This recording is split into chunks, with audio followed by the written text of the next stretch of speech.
Vanessa woke up in the middle of the night in a cold sweat. Her heart was pounding in her chest, as if beating out the anxious rhythm of an unknown threat.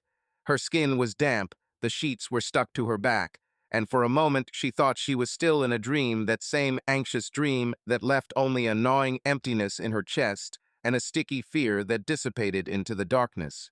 The room was dimly lit. The street lamps outside cast a dim amber light that filtered through the gaps between the heavy curtains. The light drew vague silhouettes on the walls, turning familiar objects into ominous outlines. The chest of drawers with a mirror seemed like a massive guard at the foot of the bed, and the chair in the corner was someone's feigned figure lurking in the shadows. The rustle of the wind outside the window was barely perceptible, but it was precisely in its silence that something alarming was hidden, as if the world was holding its breath. Beside her, on his half of the wide marital bed, Mark was sleeping peacefully. His face was turned towards her, but his eyes were tightly closed, and his breathing was even and deep. He slept as if nothing in the world could disturb him.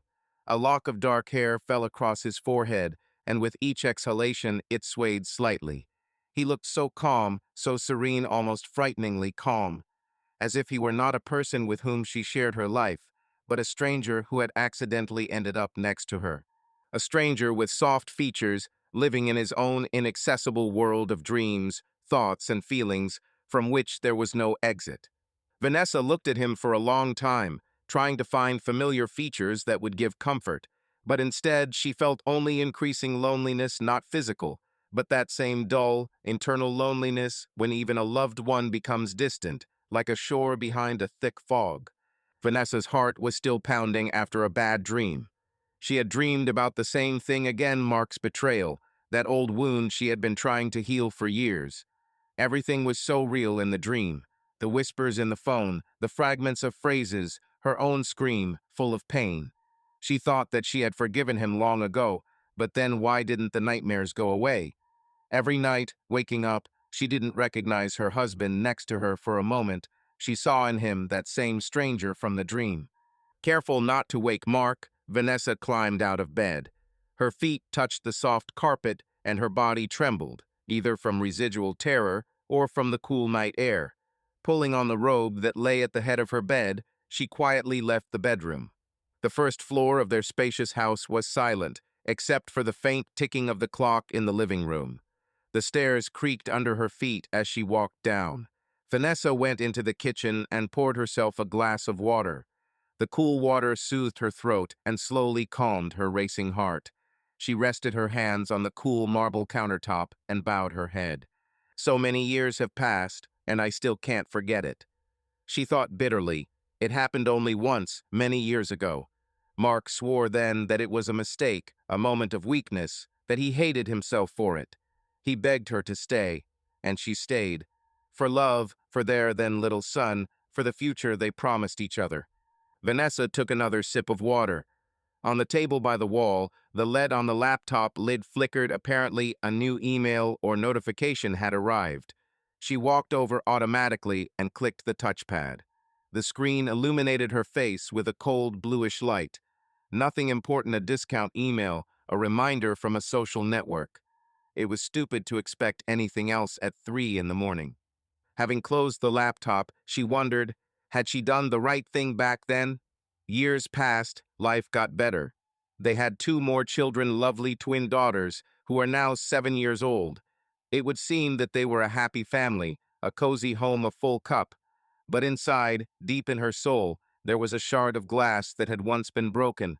Sometimes she barely felt it, but sometimes it reminded her of itself with a sharp pain. Like now. "Are you okay?" A quiet, sleepy voice behind her made her flinch. She turned around. Mark was standing in the kitchen doorway, wrapped in a warm terry robe. His dark eyes were narrowed from the light, and there was anxiety on his face. "Sorry, did I wake you?" Vanessa responded just as quietly. Mark shook his head and came closer, lightly touching her shoulder with his palm. "Did you have trouble sleeping again?" he asked, looking into her face. Vanessa looked down, not wanting to have this conversation again. How many times had he asked, and how many times had she answered, "Everything is fine"? Lying was more familiar than dragging the pain of the past into the light for the 100th time. "It's okay, just a nightmare," she replied, trying to smile reassuringly. "Go to sleep, honey. It's almost morning." Mark ran his hand gently down her back. "Maybe you'd like some warm milk or tea," he suggested solicitously. "I can warm it up." "No need," Vanessa shook her head. "I feel better already. I'll drink some water and go back to bed." He nodded, hesitated, and touched his lips to her temple. "You know, you can tell me if there's anything." Mark began, but she interrupted him abruptly. "Everything is fine, really. Go to bed." There was more edge to her voice than she intended. Mark sighed softly, removing his hand from her back. "Okay, then try to sleep a little longer," he said peacefully. "We'll deal with the children together in the morning." He turned and walked out, stepping silently across the floor. Vanessa watched him go, feeling a twinge of guilt. Mark had always been a caring husband and father after that mistake. He literally wouldn't let her off the hook in a good way. He'd give her flowers for free, he'd take care of the kids, he'd organize family holidays, he'd done everything to make up for the guilt, he'd surrounded her with attention. She knew it and appreciated it. But at times like this, something icy would come between them, and she didn't know how to overcome it. Vanessa finished her water and went back up to the bedroom. Mark had already fallen asleep, or was pretending to be asleep, lying with his back to her half of the bed. She lay down, looking at the back of his head, and carefully hugged her husband from behind, pressing her cheek against his broad back. He stirred, intertwined his fingers with hers, who was lying on his chest, but did not say a word. So they remained until the morning, two close people between whom the shadow of the past lay, preventing them from truly merging in the darkness of the night. The morning came too early. As soon as dawn broke, the house was filled with the usual chaos. The ringing of the alarm clock, the patter of bare children's feet in the hallway, hurried voices. The eldest son, Eric, sleepily shuffled into the bathroom. Behind him, like two little shadows, appeared the 7-year-old twins, Lisa and Lily, in identical princess pajamas. They immediately began to insistently demand every bit of attention from their mother. Vanessa, her hair quickly pulled back into a bun, was already bustling about in the kitchen, heating up oatmeal for the kids, making coffee for herself and Mark. Her eyes were still stinging from lack of sleep, but the usual morning bustle left no time for reflection. Mark, meanwhile, was helping Eric find his school backpack, which he had misplaced somewhere the night before, and checking that all his textbooks were in place. "Mom, where's my uniform?" Eric's voice came from the hallway. "I can't find it." "In the cupboard, where else?" Vanessa responded, stirring the porridge in a saucepan. "Look on the second shelf on the left." "Found it," the son announced a few seconds later. "Mommy, did you braid our hair?"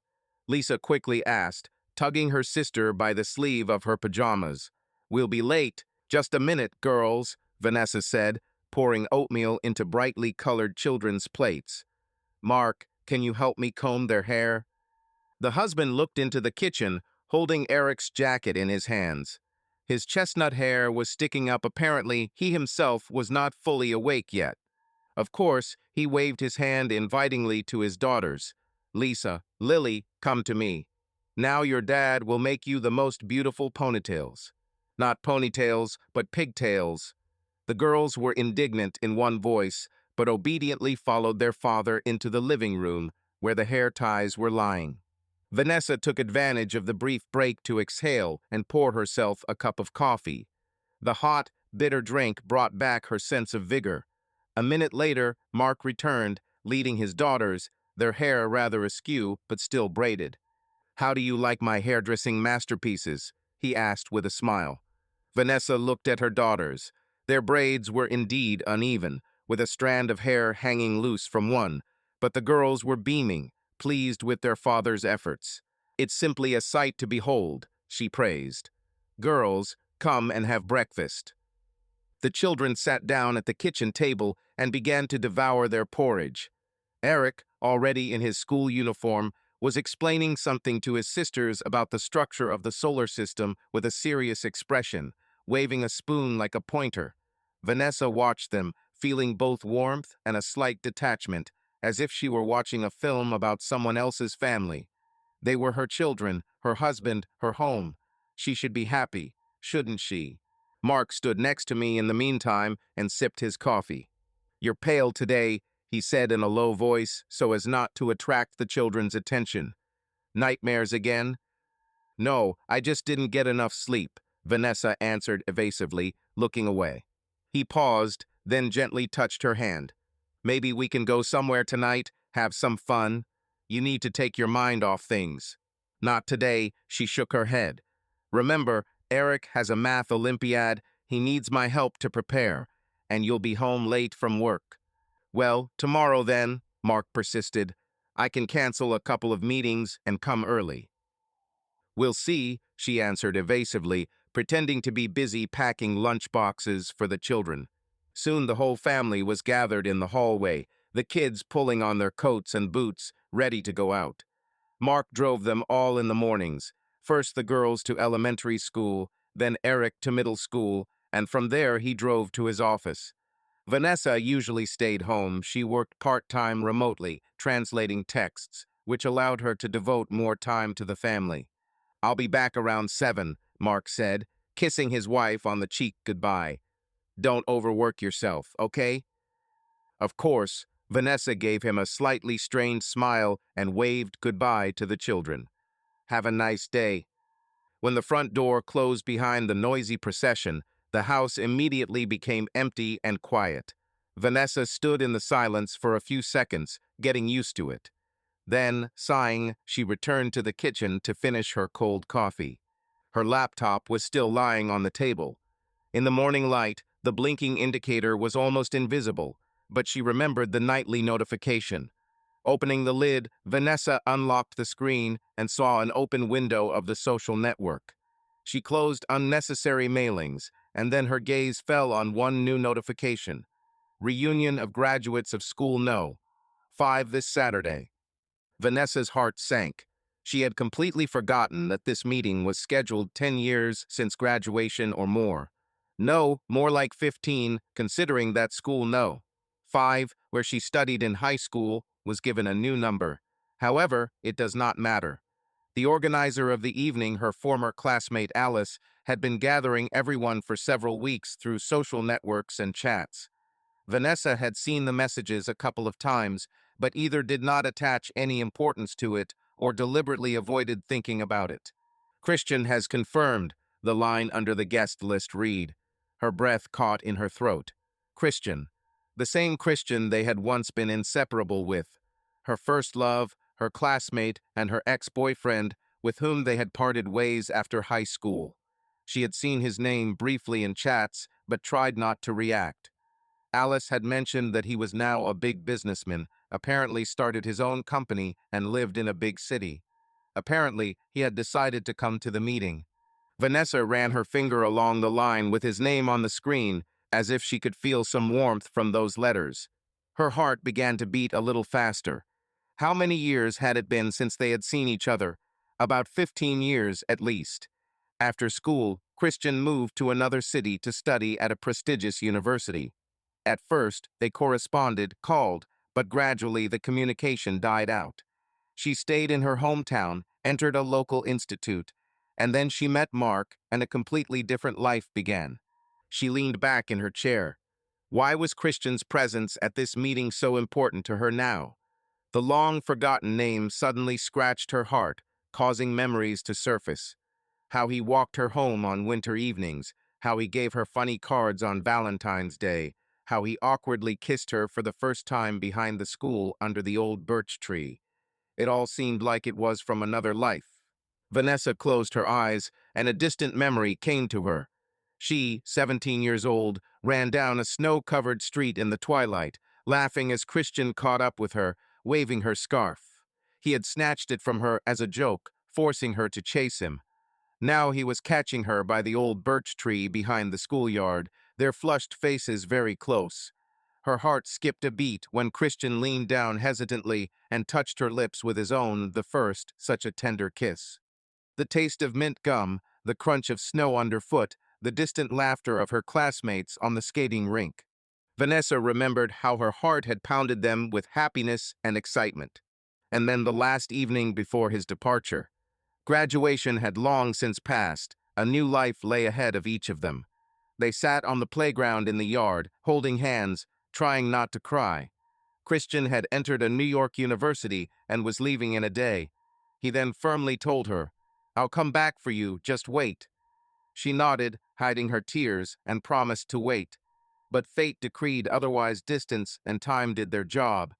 Their calls and letters became less frequent, and then completely disappeared.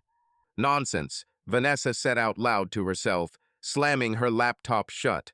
A reunion was just an excuse to see how everyone had changed, to show off pictures of their kids and their jobs.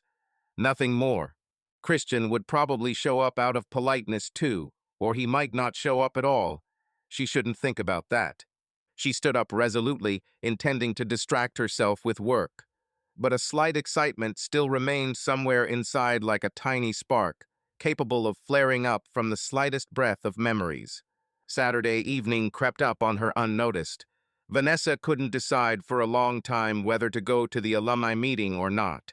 She was not herself all day. She would start sorting through old photo albums, having stumbled upon pictures from her school years, then put them aside, afraid to stir up her soul.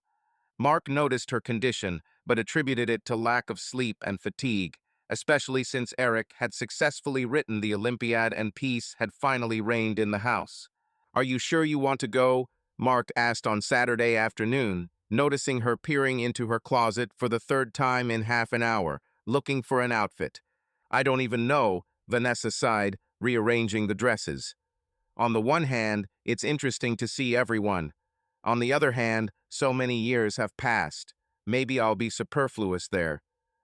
Mark, sitting on the edge of the marital bed with his laptop on his lap, looked up from his correspondence. "Nonsense," he said softly. "You got along well with everyone at school, and you'll be one of them now. They haven't seen you for so many years, they'll probably be happy." She shrugged, pulling out a light gray dress she saved for special occasions. It was elegant, but not too fancy, just right for this evening. "If you want, I can go with you," Mark suddenly suggested. "In case it gets boring there, then we'll leave together right away."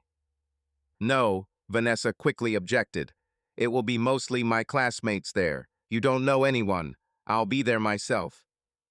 Mark looked at her carefully, squinting slightly, but said nothing. She turned to the mirror, feeling that gaze on herself. The last thing she needed was for him to guess that it wasn't her interactions with her classmates that bothered her. "As you wish," he said finally. "I'll take you if you want." "No need," Alice wrote that they ordered a minibus to pick everyone up from the area, she replied, recalling the message in the chat. "They'll pick me up around 7 in the evening near the shopping center." "Okay, then I'll stay with the kids. Maybe we'll watch a movie," Mark smiled, standing up. "Have fun there, okay?" He came over and hugged her, kissing her cheek. Vanessa hugged him back, feeling the familiar warmth of his arms. For a moment, she wanted to stay home, not go anywhere, to sit on the couch with her husband and children, watch a cartoon, laugh at stupid jokes, but that would be an escape. An escape from what? From her past? From herself? In the evening, after seeing the twins and Eric and their father off to the kitchen for dinner, Vanessa left the house. She decided not to wait for the shared car, but to take her own. That way she could leave at any time if she felt uneasy. Mark asked her again when they parted if he should give her a ride, but she insisted that she could manage on her own. The evening city greeted her with strings of lights and a slight frost. Familiar streets flashed past the car window, but Vanessa's thoughts were far away. She tried to imagine how this meeting would go. Would Christian be there? Of course he would be, after all, he had confirmed it. What did he look like now? I wonder if she would recognize him right away or pass him by.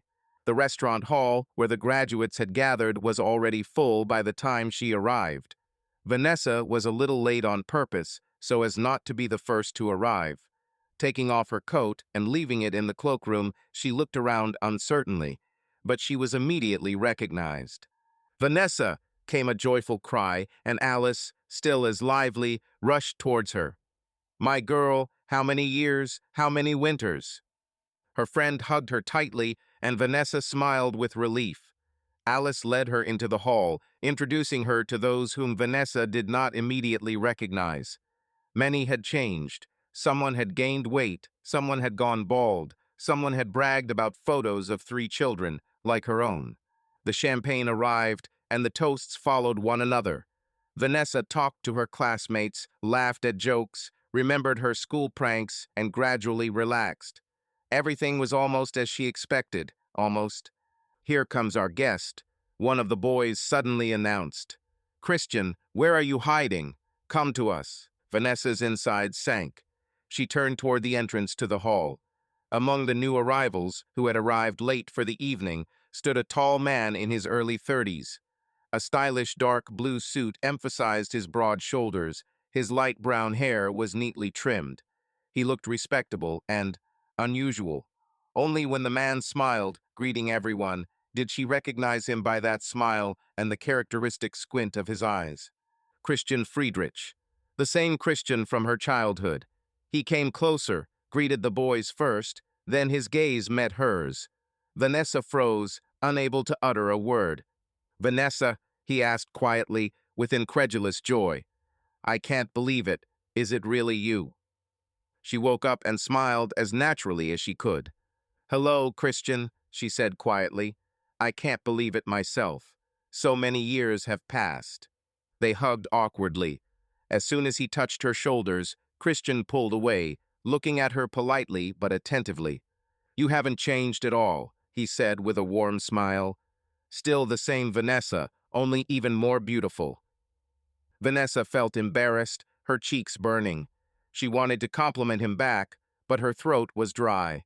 Of course, he had changed, he had matured. His features had become sharper, his gaze more confident. Before her stood no longer the boy he had been, but a grown man from whom emanated strength and calm. "Thank you, you too, have matured a lot," she finally muttered. Christian laughed, breaking the awkwardness. "Time spares no one," he joked. "So, how's life? Tell me, what are you doing? How's the family?" They moved slightly away from the main crowd. Vanessa took a glass of champagne from a tray of a passing waiter to cope with her nerves. "Life is life," she shrugged. "I work a little, have 3 kids, and a husband. Basically, it's like everyone else's." 3 children.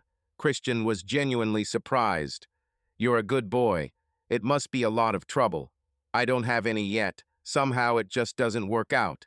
He stopped for a moment, as if he decided not to finish the sentence.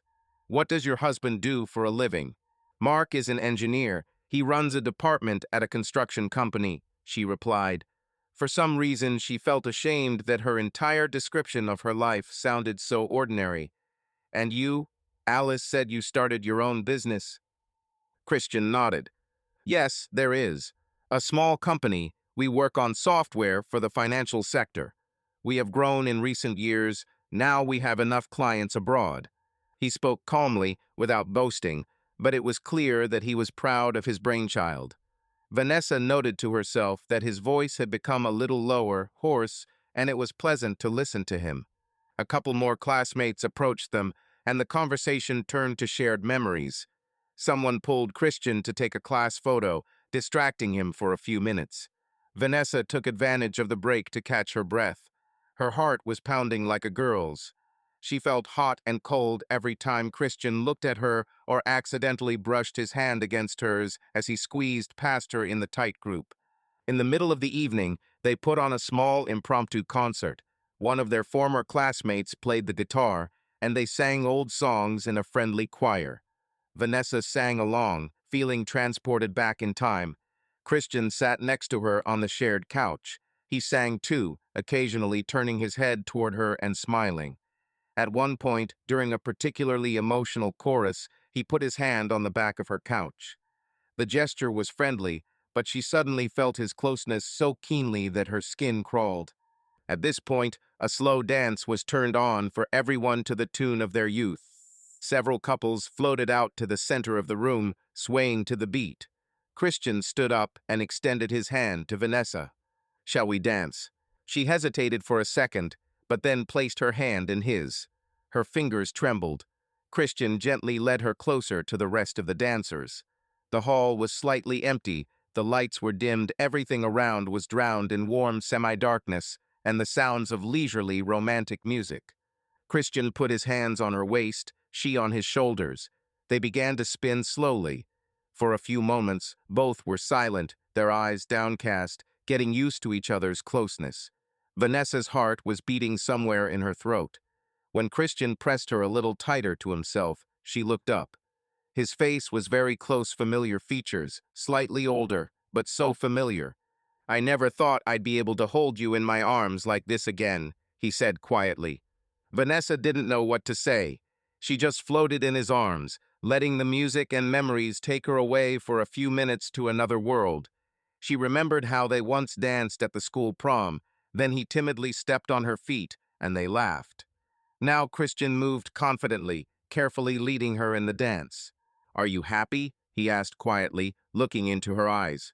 "I don't know," she whispered honestly. "I think so. I have a family, children."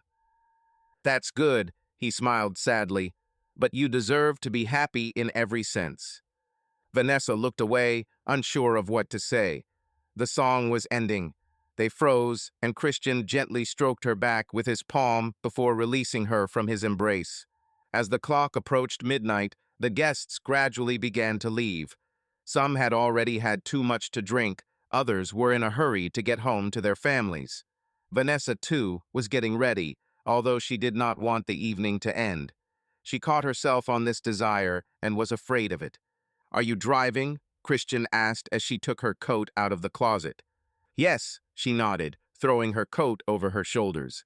"Maybe I should give you a ride. I'm taking a taxi anyway. My hotel is on the way to your area, as far as I remember the city," he suggested casually. Vanessa hesitated. Riding together, dangerous closeness, even if only for 20 minutes. But refusing without an obvious reason also seemed strange. "Well, okay," she finally said, trying not to meet his eyes. "Why not?" They went outside. The night air was soberingly cool on their cheeks. Vanessa pointed to where her car was parked. The few remaining graduates waved goodbye cheerfully. Someone winked. Apparently, they had already managed to gossip about them. The car was dark and quiet. She turned on the heat while Christian settled into the passenger seat. "Listen, I'm so glad you came," he said quietly as she drove down the empty night street. "I must admit, I wasn't sure you'd be there. How old are you, huh?" 15, she replied. "A whole lifetime has passed." "Yeah, I often thought about you. You know, sometimes I caught myself thinking, how is Vanessa? Is she happy? What's wrong with her?" He smiled a little embarrassedly. "It probably sounds stupid." "No, why not?" she responded warmly. "I'm glad you remembered." Christian shook his head. After school, well, I regret that we got lost. But apparently, that's life. I'm glad to see that everything worked out for you, a wonderful family." Vanessa's grip tightened on the steering wheel. A wonderful family. Yes, that's what it looked like from the outside.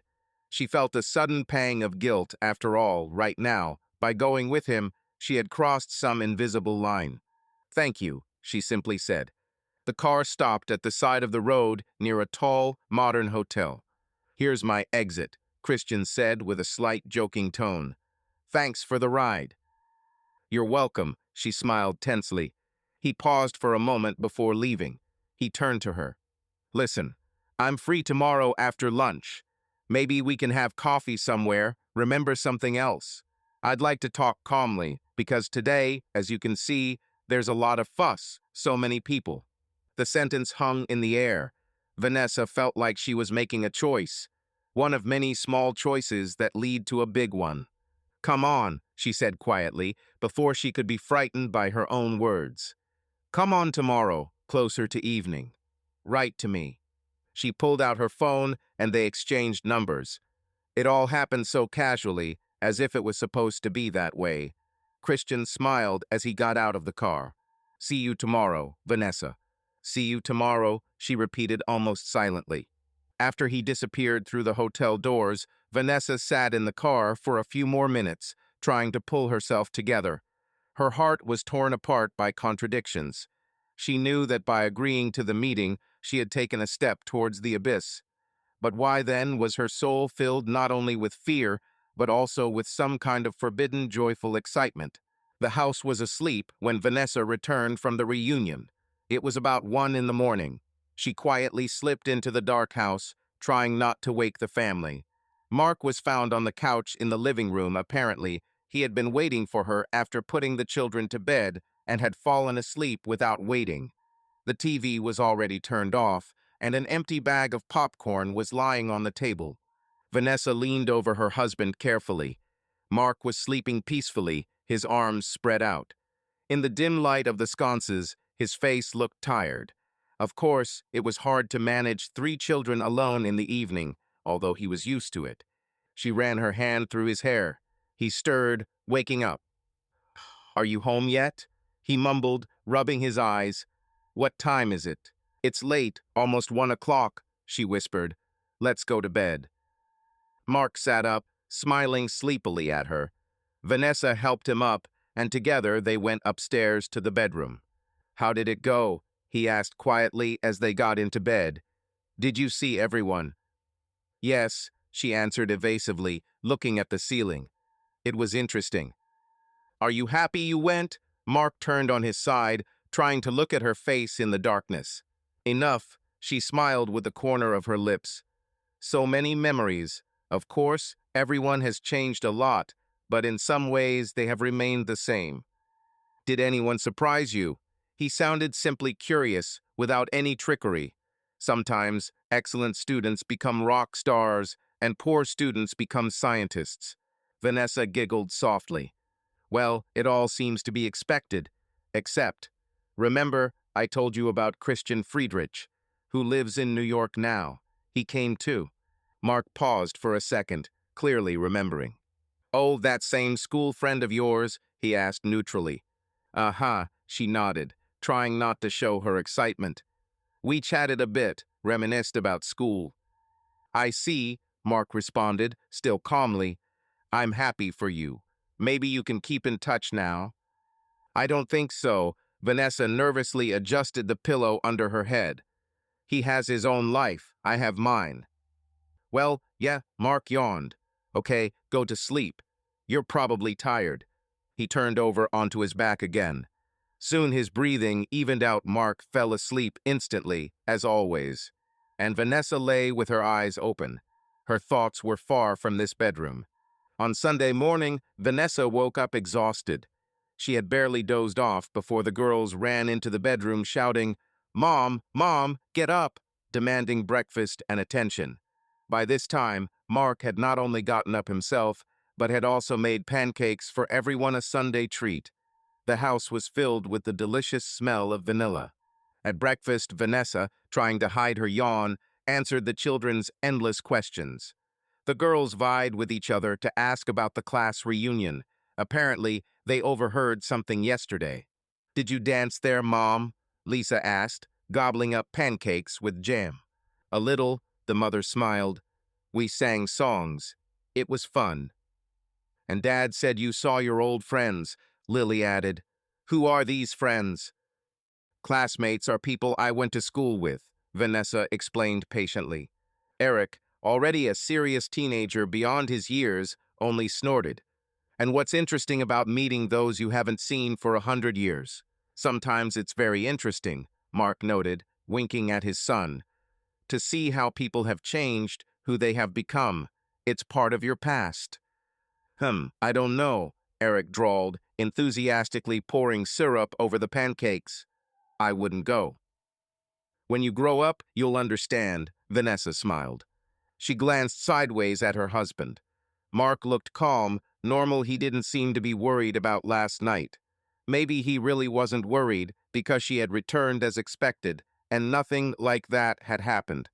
"Not yet," flashed through her mind, and the thought suddenly made the piece of pancake in her throat bitter. Vanessa could barely eat anything during the day. She told herself it was just fatigue. but in reality, she was tormented by the anticipation of the evening. In the afternoon, Christian sent a text. "I have a reservation at the cafe on the waterfront for 5 p.m. Is that okay?" She stared at her phone for a few minutes, thinking before writing back, "Yes, of course." Under the pretext of going to see a friend, Vanessa left the house closer to 5. Mark did not object, only asked to buy some bread on the way if she would pass a store. This simple family errand stung her painfully, so ordinary, so homely, and she was going to a secret meeting. Christian was waiting for her at a table by the window, overlooking the river. Slightly frosted, the water was dark, forming a thin crust of ice along the banks. He stood up as she entered, helped her take off her coat. He was wearing a dark turtleneck and jeans today, less formal than the previous evening, but he looked just as attractive. "I was almost afraid you wouldn't come," he admitted with a smile when they settled down at the table. "I kept thinking, what if you change your mind?" "I was tempted," Vanessa sighed, looking at the menu, although she couldn't see a single line. "But I'm here." "And I'm glad." Christian briefly touched her hand, which was lying on the table. "I kept remembering yesterday how we used to chat for hours about everything. I really missed it." She pulled her hand away, even though the touch was pleasant. "The past cannot be returned, Christian." "I know," he nodded, looking closely into her eyes. "Let's talk about the present. Are you happy, Vanessa?" The question came out straight and suddenly. She froze. Was she happy? She automatically wanted to answer, "Yes, of course, I have a wonderful family."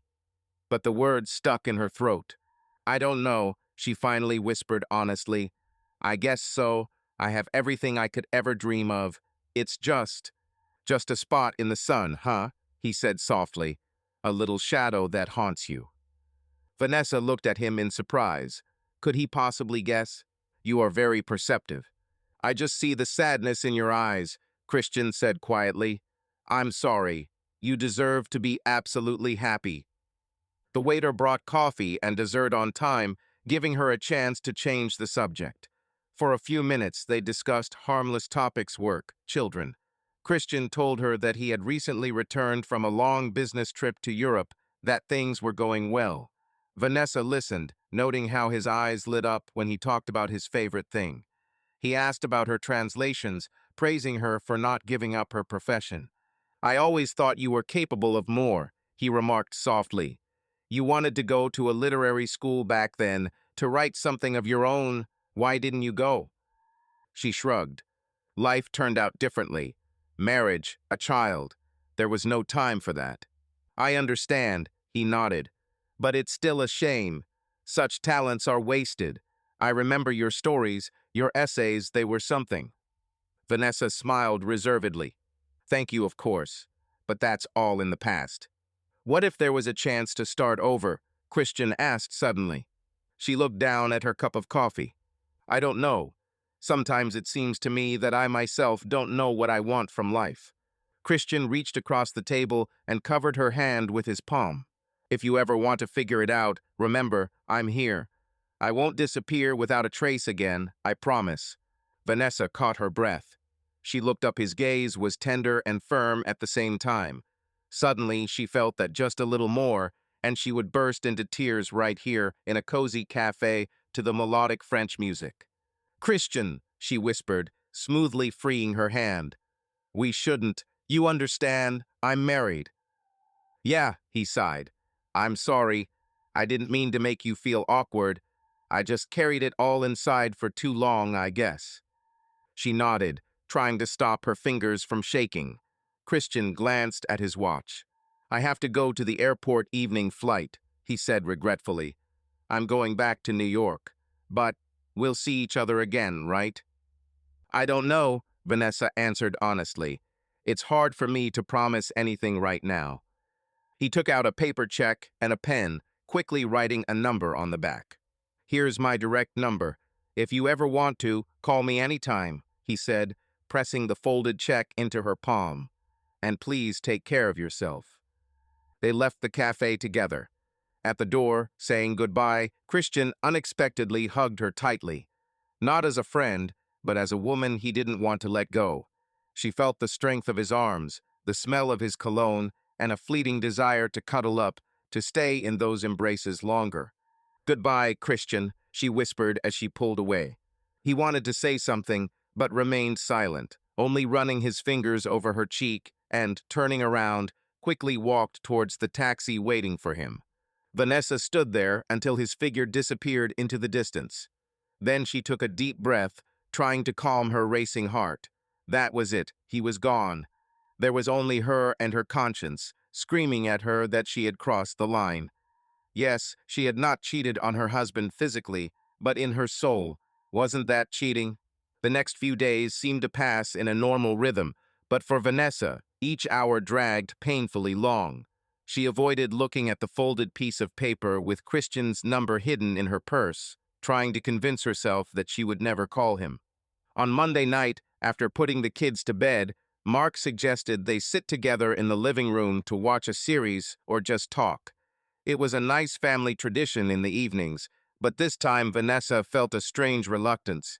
She felt like if they sat next to each other, her husband would definitely see everything that was going on inside her. "Sorry, I'm tired today," she said quietly, putting away the mugs after dinner. "I want to go to bed early." Mark looked disappointed, but just nodded. "Sure, take a rest. I'll wash the dishes myself." She went into the bedroom and really did lie down, turning off the light. But sleep did not come. A couple of hours later, the door quietly opened. Mark entered the room. Vanessa closed her eyes, pretending to be asleep. She felt how he carefully lay down next to her, trying not to disturb her. She felt his warmth with her back, usually so familiar and calming, but now making her feel only pain and guilt. On Tuesday, when the twins returned from school, they happily announced that on Saturday their class would have a party and autumn matinee, to which parents were invited. Vanessa immediately entered it into the calendar, trying to focus on caring for the children. But thoughts about Christian would sneak in at the most unexpected moments. She would hear an old song on the radio, to which they danced at graduation, or stumble upon a phrase in a book that reminded her of his words. On Wednesday afternoon, Monica, an old friend with whom she studied together at the Institute, called her. Monica lived in the neighboring yard, and they often saw each other as families, walking together with their children. It was Monica that Vanessa once cried to after Mark's betrayal. Then her friend supported her, helped her not to break down, and saved the marriage. "Vanya, hi." A cheerful voice of a friend was heard. "How are you? Listen, I have a force majeure.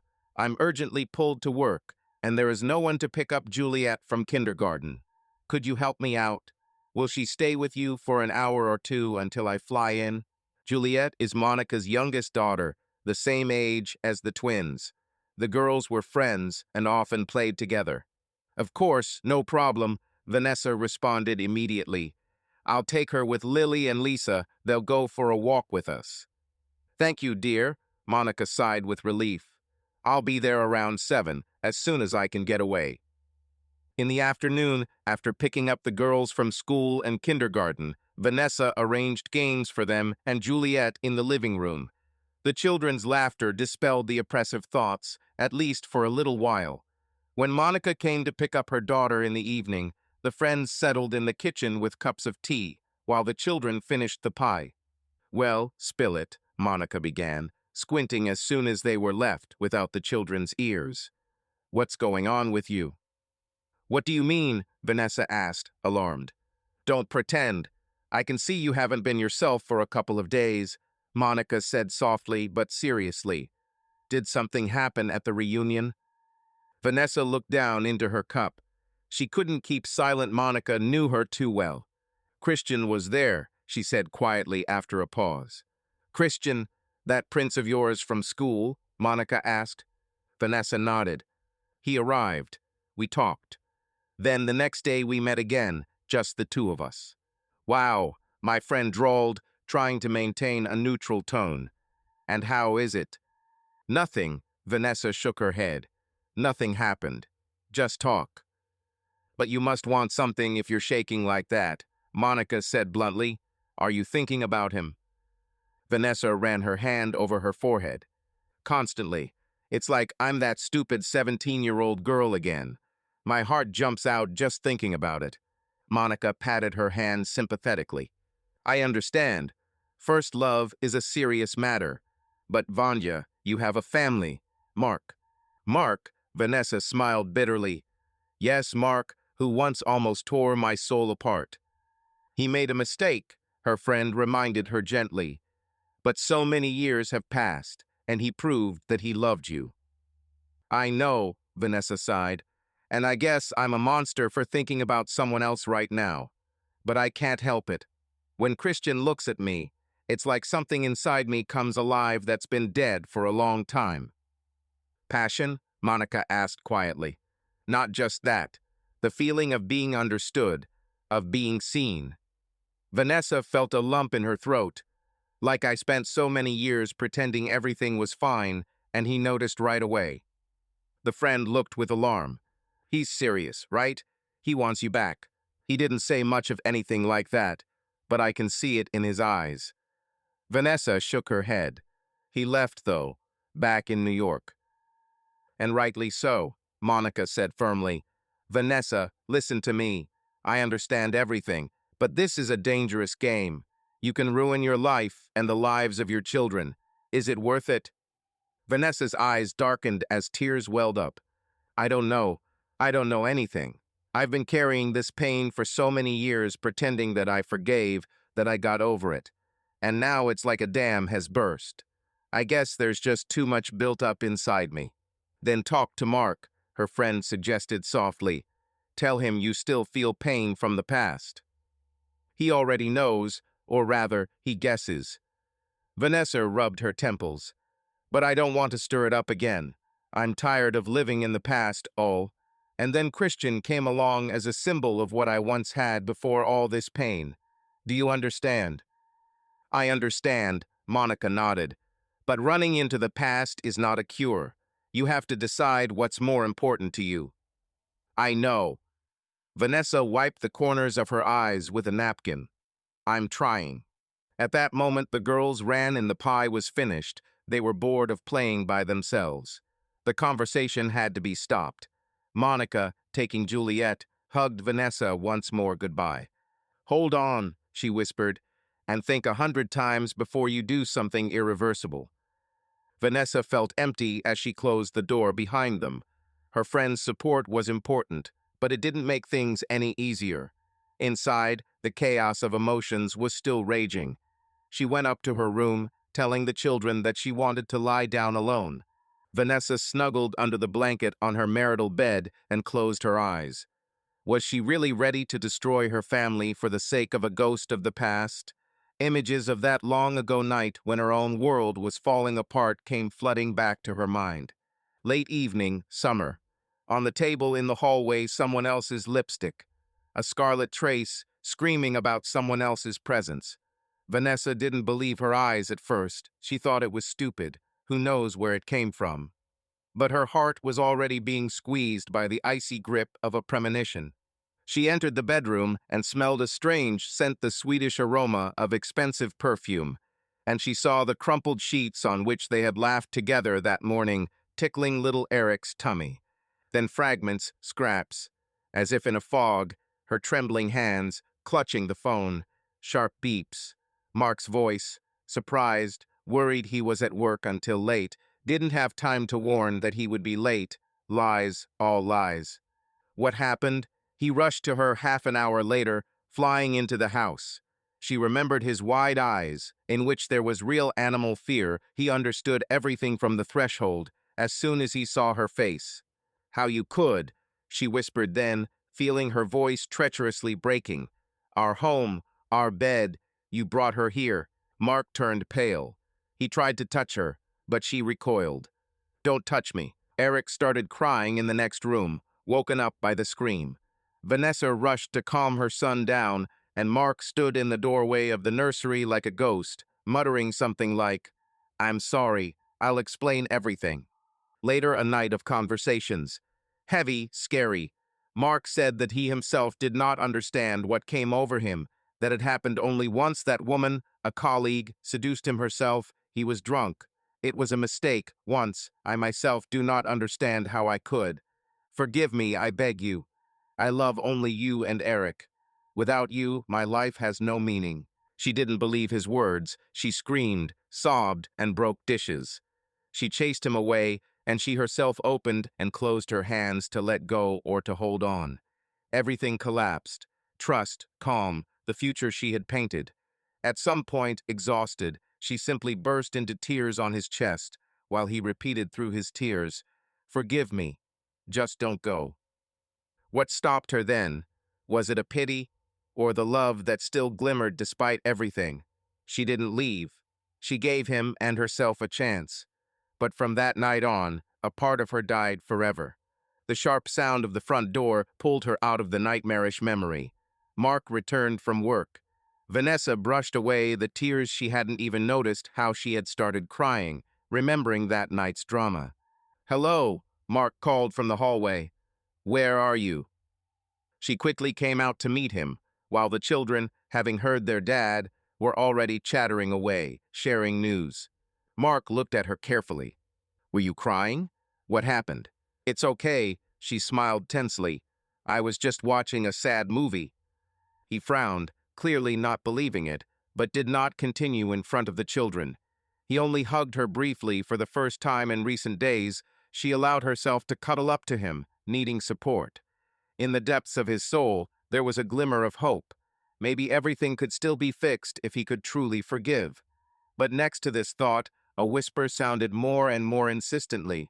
Maybe true happiness should be sought in a completely different direction. Mark lay awake in bed, staring at the dark ceiling. Vanessa was snoring softly next to him, apparently finally asleep, exhausted by the experiences of the last few days. He carefully turned his head, peering into her profile in the dim light of the nightlight. It seemed to him that an invisible wall had grown between them, and he did not understand how to break it down. He had felt it since the beginning of the week. Something had changed. Vanessa was distant, thoughtful. Several times he had noticed traces of tears on her face. She hardly let him near her. She pulled away from hugs, avoiding meeting his eyes. Mark went over in his mind everything that could have caused such a reaction. The only thing that came to mind was that same high school reunion where she saw an old friend, Christian. The name prickled unpleasantly, even though he tried to push away jealous thoughts. Once, at the beginning of their relationship, she had told him about her school love in a joking tone, like the first boy she had kissed, nothing more. Mark hadn't attached any importance to it then. Everyone had someone in the past. And after the wedding, in all the years, she had never given him even a shadow of a reason for jealousy. But now, it seemed, there was a reason. Of course, he could be winding himself up. Perhaps Vanessa was simply thrown off balance by the very memory of her youth, the realization of how fleeting time was. High school reunions often brought on melancholy, except she had clearly been crying this afternoon, and she had lied about watching a sad movie. Mark knew there had been no movie. She rarely watched anything without him, unless she was working, but she spent the day looking after the kids. And then, almost by accident, he saw the name Christian flashing in an incoming message on her phone.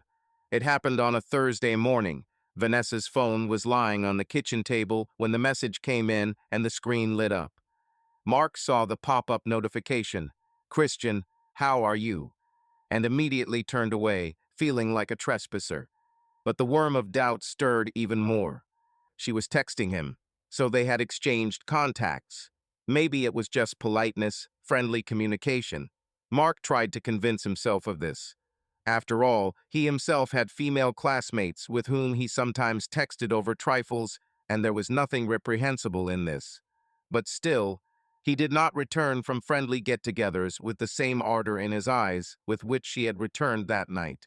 He remembered her coming in, her eyes shining, her cheeks flushed. He had chalked it up to the champagne and the excitement of meeting friends. But now it all seemed different. Mark struggled to remember. Had Vanessa mentioned anything special about Christian after that meeting? She had said they had chatted a bit, and that was it. She had said too little evasively, and then she had immediately closed in on herself. Jealousy slowly seeped into his thoughts. Mark was afraid of this feeling. It was akin to despair. If Vanessa really... No, he couldn't even formulate in his mind. If she's cheating on him. She's not like that. She's the most loyal, honest person. He was the scoundrel, the traitor who once destroyed her trust. Maybe the past was just catching up with him now. Maybe, seeing the one she loved before, she realized how unhappy she had been all these years next to him, Mark, after that betrayal. The thought was unbearable. Mark clenched his fists under the blanket. He remembered one evening a year ago. Then, on their anniversary, Vanessa unexpectedly burst into tears at dinner, although she tried to laugh it off right away, saying that she was cutting onions in the kitchen, hence the tears. Mark remained silent then, but bitterly understood she was crying about her pain, which was still alive inside. Such moments happened rare, fleeting, but each one was like a hammer blow on the anvil of his guilt. "No," he whispered into the void. "No, not that." Vanessa muttered something quietly in her sleep and turned over.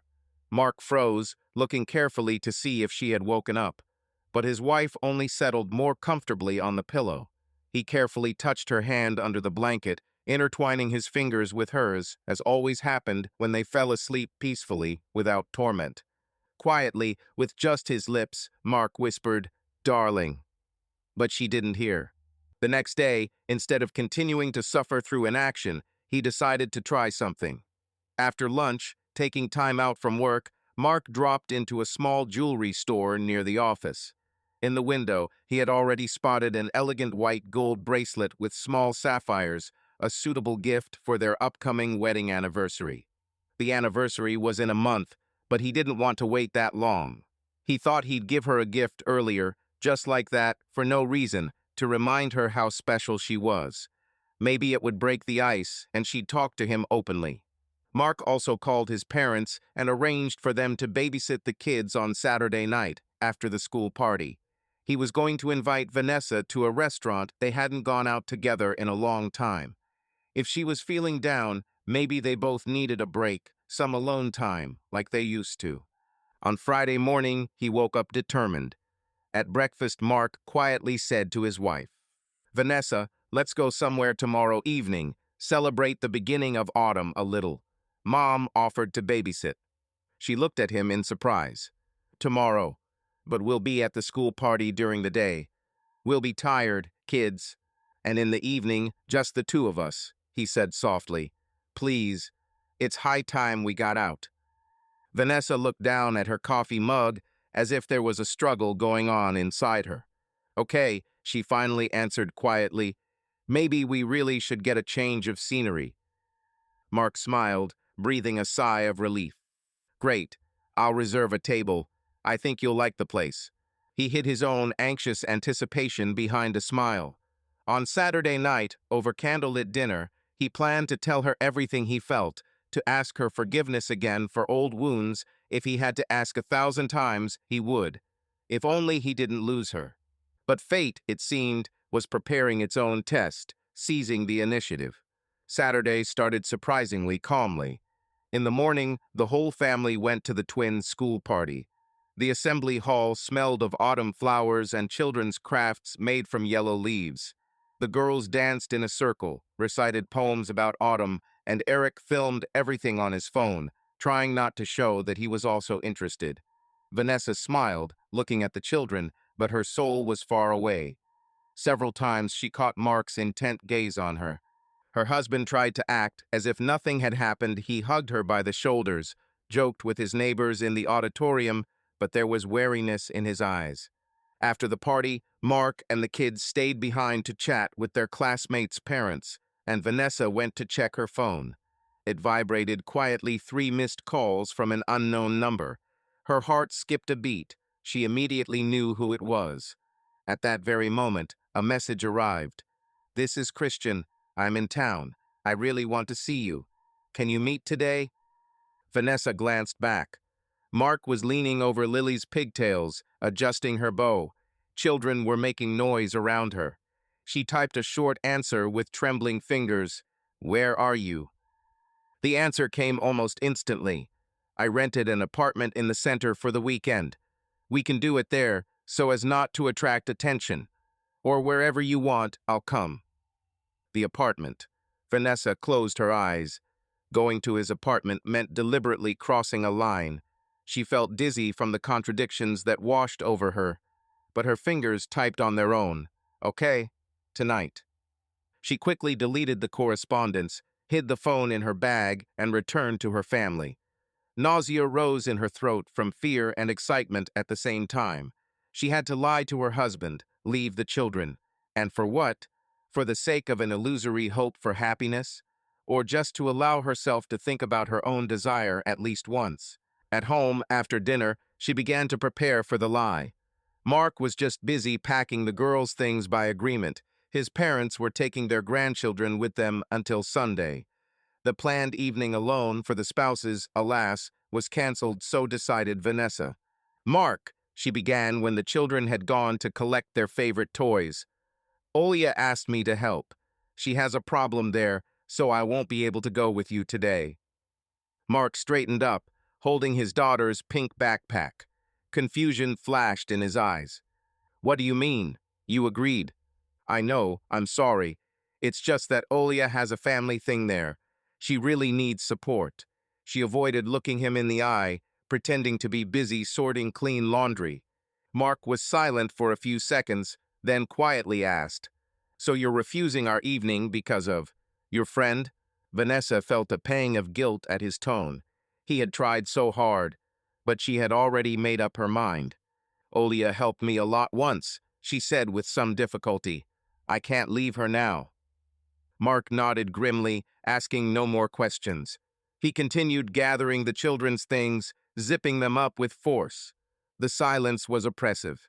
An hour later, Mark's parents arrived. Unsuspectingly, they took their happy granddaughters and Eric with them for the night. Mark feigned calm in front of them, but as soon as the door closed behind the elders, he said briefly, I hope Olia really needs you so much. Vanessa flushed. Do you think I'm lying? I don't think anything, he snapped and went into the bedroom. She almost rushed after him to confess everything, but only one thing stopped her. If she retreated now, she would never forgive herself for the step she had not taken. I have to figure it out, she repeated to herself like a mantra. Putting on her coat, Vanessa walked to the closed bedroom door. I'll be there soon, she said, not sure if he could hear. Silence answered. With a sinking heart, she left the house. Mark stood by the bedroom window, watching the taxi drive away with a tense expression. His heart was pounding. He had suspected in advance that his friend Olia didn't need help now. After his call to her that afternoon, everything became clear. Vanessa had lied to him, which meant she had gone to where she wanted to be more than with him. As soon as his wife's car disappeared around the corner, Mark rushed down. Anger, resentment, fear flared up all at once. But a cold reason told him, now is not the time to drown in emotions. He needs to find out the truth. He grabbed his phone. A few taps later, and a map with a moving marker appeared on the screen. Once, as a joke, he and Vanessa had installed a family app to track each other in traffic. Mark had never imagined that he would have to use it seriously. The tag showed that the taxi was already heading to the center. Mark pulled on his jacket on the go, ran out of the house, and jumped into his car. Anger gave him strength. He drove, not feeling the cold of the steering wheel. One thought was pulsing in his head, if only to make it in time. The moving dot stopped on a quiet street near an old house. Mark parked around the corner and, trying to breathe evenly, got out.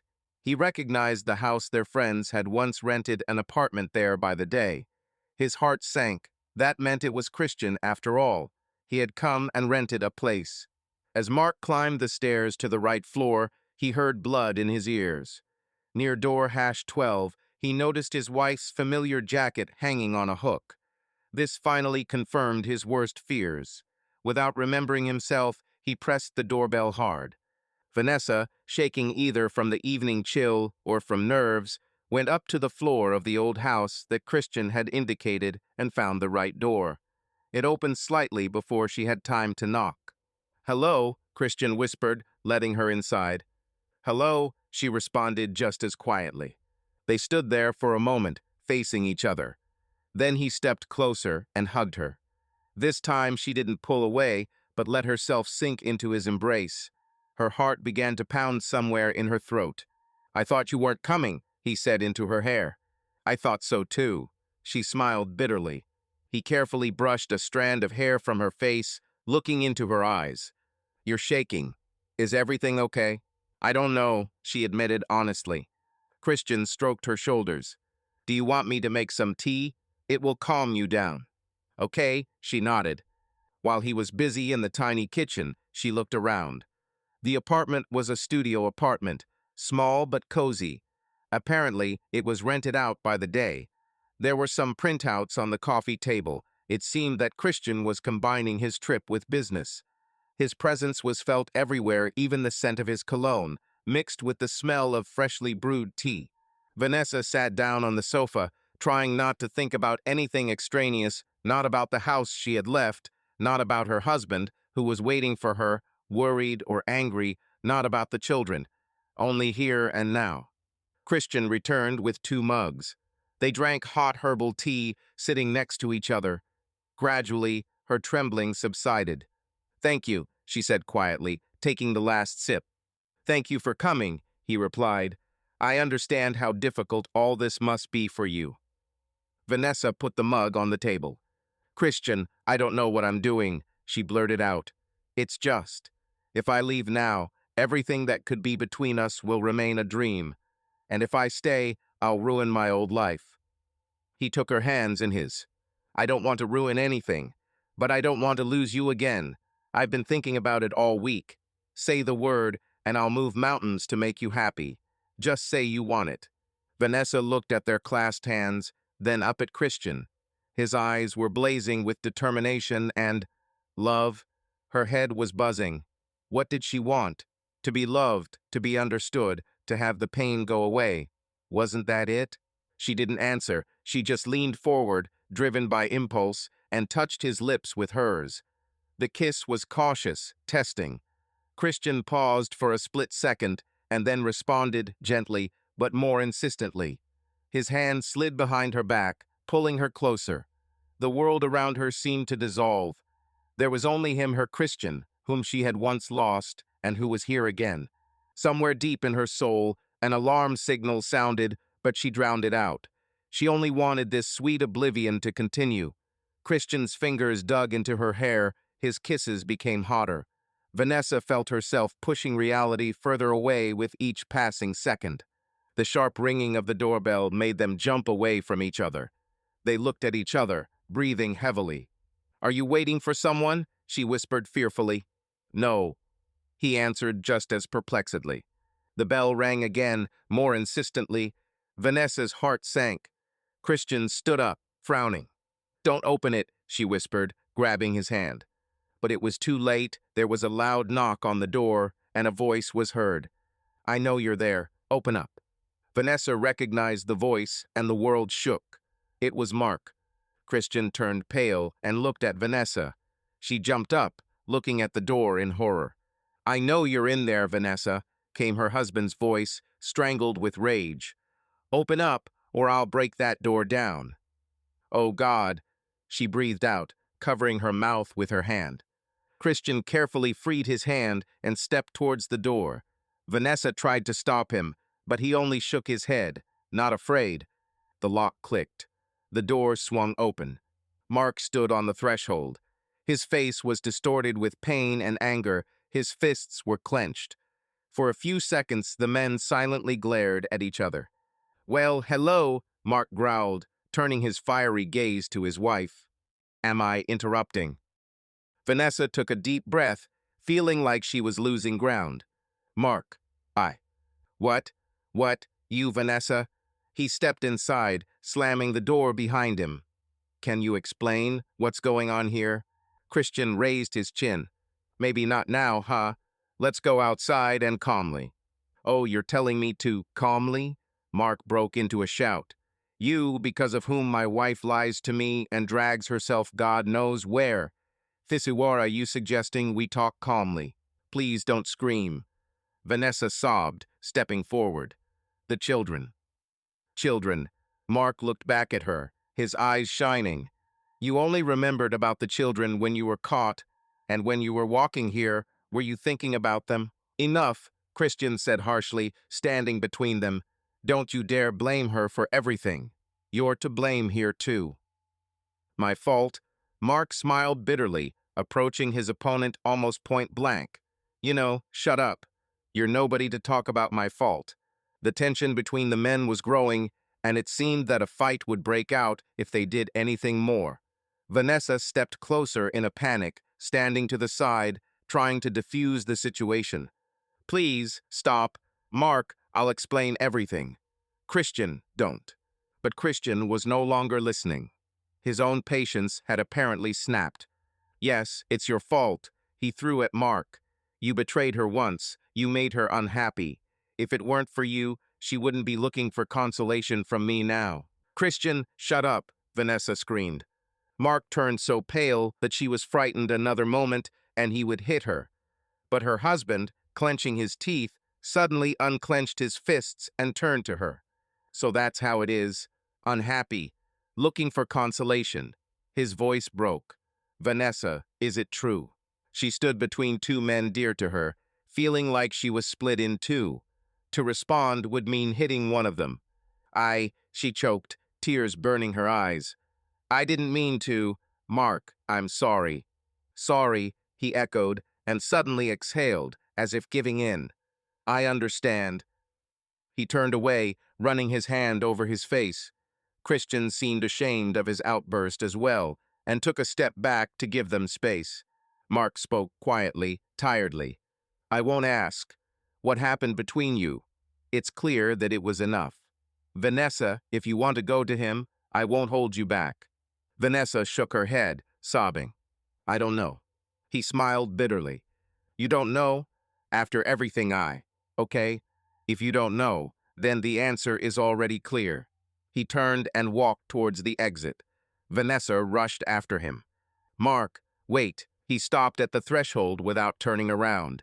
He only said hoarsely, I'll bring the kids home tomorrow, and then decide as you wish. The door slammed shut, leaving a ringing silence. Vanessa froze, looking at the closed door. It was all over. She looked back at Christian in horror. He stood there, gloomy and pale. I'm sorry, he whispered. I didn't mean. It all turned out this way. But Vanessa suddenly felt a wave of anger. At herself, at him, at everything. It's horrible. She covered her face with her hands.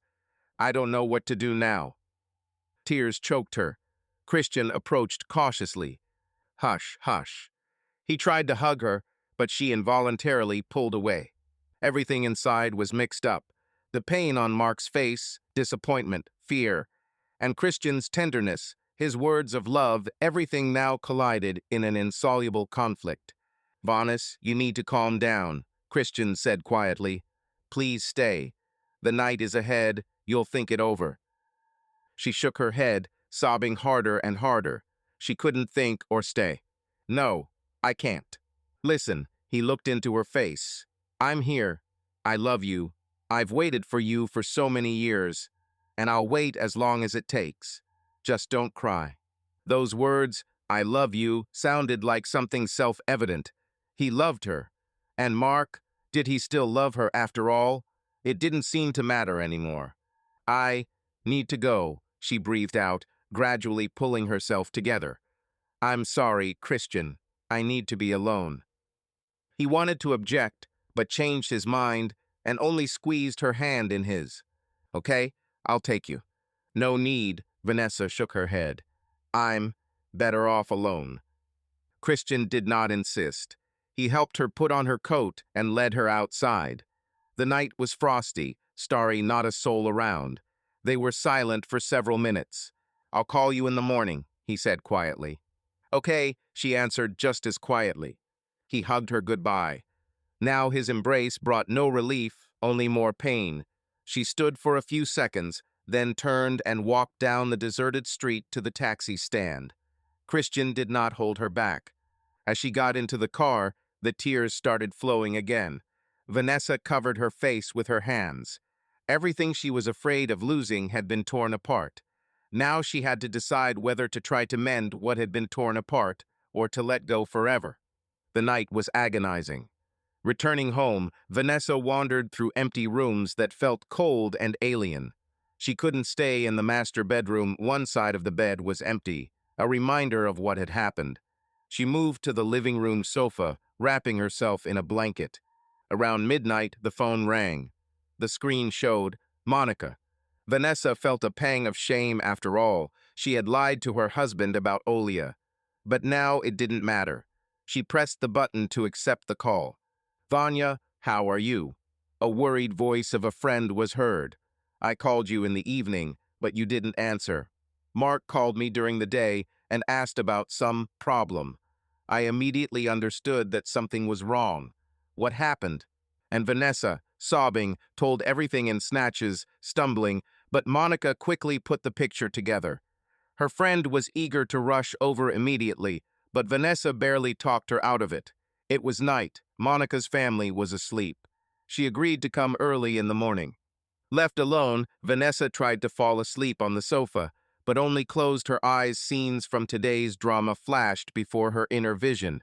Mark's face distorted with pain, his voice full of bitterness. "If you don't know, then the answer is clear." She sat up with a jerk, clutching her head. What had she done? Had she really ruined everything?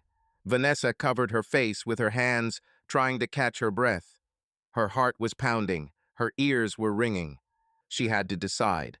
Tomorrow Mark would bring the children back and was obviously waiting for her to make a decision. What would it be? To leave with Christian. Now that the first wave of emotions had subsided, she could think a little more clearly. Yes, Christian loved her. She had no doubt about that. It was easy for her with him, as if a part of her youth had returned. But she looked at the framed photographs on the wall. In the silver frame, she and Mark were smiling, very young, holding newborn Eric in their arms. Next to them was another photo, a fresher one. The whole family at the seaside last summer. The children were building a sand castle. Mark was hugging her shoulders, looking at the camera with a smile. Could she really just throw all of this away in one fell swoop? Her family, her home, 13 years of marriage, exchange it for a dream of what could have been. But it won't be easy with Christian either. She needs to rebuild her life, the children. How will the children accept their mother's departure? What will Christian become for them? A stepfather. They love their father. He is the best for them. Is it possible to take away their full-fledged family? On the other hand, staying with Mark. After what happened, will he be able to forgive her, trust her?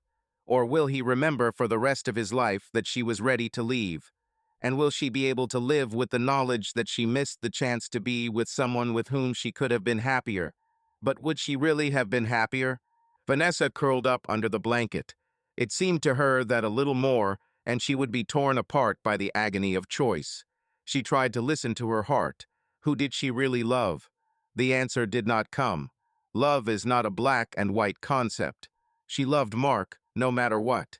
She loved him as the father of her children, a life partner with whom she had gone through fire and water. But could she say that she was in love with him, that he burns with passion? Unlikely. And Christian, that ardent feeling that she had lacked for so many years, flared up for him. But was it enough for life? And did she love him himself, the adult Christian, or an image, a memory of her first love? The night brought no answers. At dawn, exhausted by insomnia, she nevertheless fell into a restless sleep for a couple of hours. Monica arrived in the morning. She brought hot pies and a thermos of coffee, as if these simple household items could mend the broken. Her friend hugged Vanessa as soon as she opened the door, and Vanessa immediately burst into tears. "SHH, quiet, everything will be fine," Olia said, sitting her down on the sofa and wrapping her in a blanket. "Let's drink some coffee and think about what to do." Vanessa wrapped her fingers around the mug, feeling the pleasant warmth. "I've been thinking all night," she began hoarsely. "And I don't know. I don't know what to do at all." Monica nodded. "The choice is not easy, but you must decide with your heart. Tell me honestly, what do you feel for Mark now?" The pain, Vanessa exhaled, for yesterday, and the guilt before him, terrible guilt. But he is dear to me. I can't imagine life without him. But even with him, I was unhappy, wasn't I? Don't say that. Olia shook her head. You weren't unhappy all these years. It's just that the wound hasn't completely healed.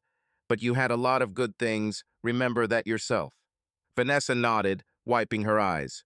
Yes, Mark is a good father, and my husband was. In general, everything would have been fine with us if it weren't for my stupid head.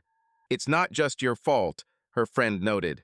He should have realized that you could still be in trouble. Maybe we should have gone to a psychologist together.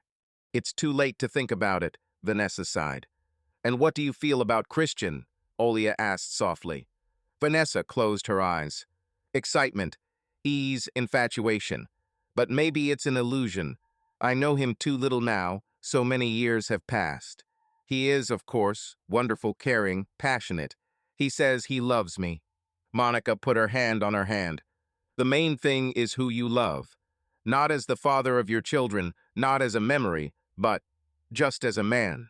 Vanessa shook her head in confusion. I seem to have forgotten how to love like a man. I haven't felt anything for a long time. And then suddenly I felt it for Christian.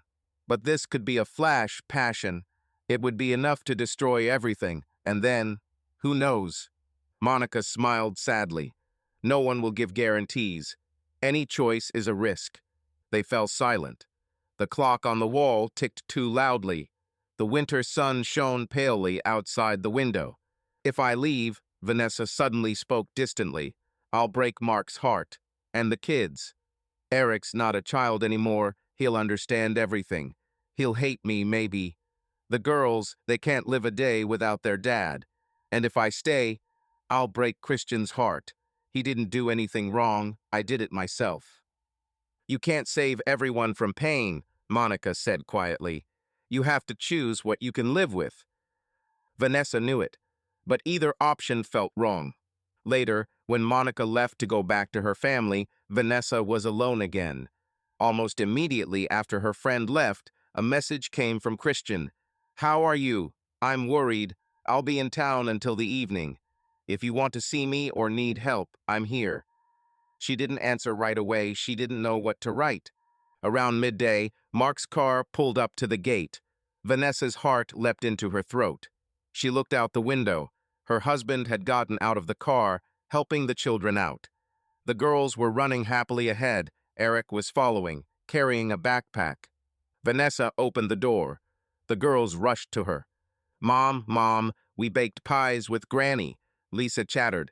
And I watched a film about space, Eric said in an important tone, crossing the threshold. Vanessa hugged the children, automatically responding to their animated stories. At the same time, she watched Mark carry bags of things into the house. He looked tired, his shave was careless, his eyes were red. Apparently he hadn't slept either.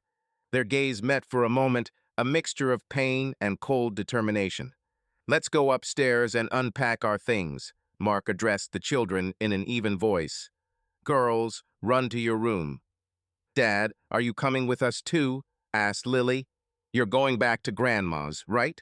Later, he answered after a pause. First, we'll sort out your things. Eric glanced at his parents from under his brows, as if he sensed something was wrong. But he didn't ask any questions. The children disappeared upstairs, leaving Vanessa and Mark alone in the tense silence of the hallway. She felt everything inside her shrink with fear. We need to talk, she said almost in a whisper. Mark nodded without looking at her. Let's talk. Later, when the kids aren't running around. He followed the children up the stairs, leaving her at the bottom, clutching her hands to her chest to slow her racing heart. The day dragged on unbearably long. Mark tried to act casual with the kids. He played a board game with the girls and helped Eric with his homework. Vanessa participated minimally. She cooked lunch for everyone, then spent most of the rest of the day in the garden under the pretext of raking fallen leaves. She needed space to collect her thoughts before the crucial conversation. By evening, the tension in the house became noticeable even to the children. The twins became quiet, feeling the unusual coldness between their parents. Eric tried to ask something several times, but never dared. Finally, it was time to put the girls to bed. Vanessa and Mark said goodnight together, though they stood on opposite sides of the nursery and didn't look at each other. Eric went to his room, casting a wary glance over his shoulder. When the children had gone to bed, the couple went down to the living room. Mark walked silently to the bar and poured himself a whiskey. He usually drank almost no strong stuff, but now he drained half a glass in one gulp. Vanessa sat on the edge of the sofa, wringing her fingers from excitement. There was a silence, heavy and oppressive. Finally, Mark spoke, looking at the floor. "Well, I'm listening. You wanted to talk." Vanessa's blood ran cold at his colorless tone, but there was no turning back. She pulled herself together. "Mark, first of all, I'm sorry for everything you had to go through yesterday, because of me." He smiled crookedly, still not looking up. "I apologized, and what next? It all happened already." Vanessa swallowed the lump in her throat. "I know, but I have to explain. You have the right to know why this happened." Mark looked up, pain flashing in his dark eyes. "Why? I'm also interested why. We seemed to live normally? Or was I wrong? You seemed happy.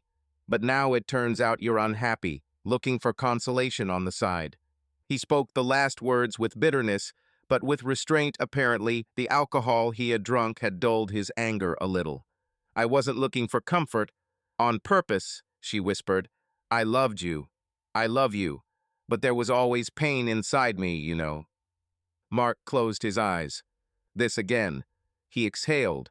"Of course I know, and I'm ready to repent all my life. But I thought you were able to let go." "I thought so too." Vanessa felt her lips begin to tremble. "I tried, but apparently not completely. I just pushed it all deep inside."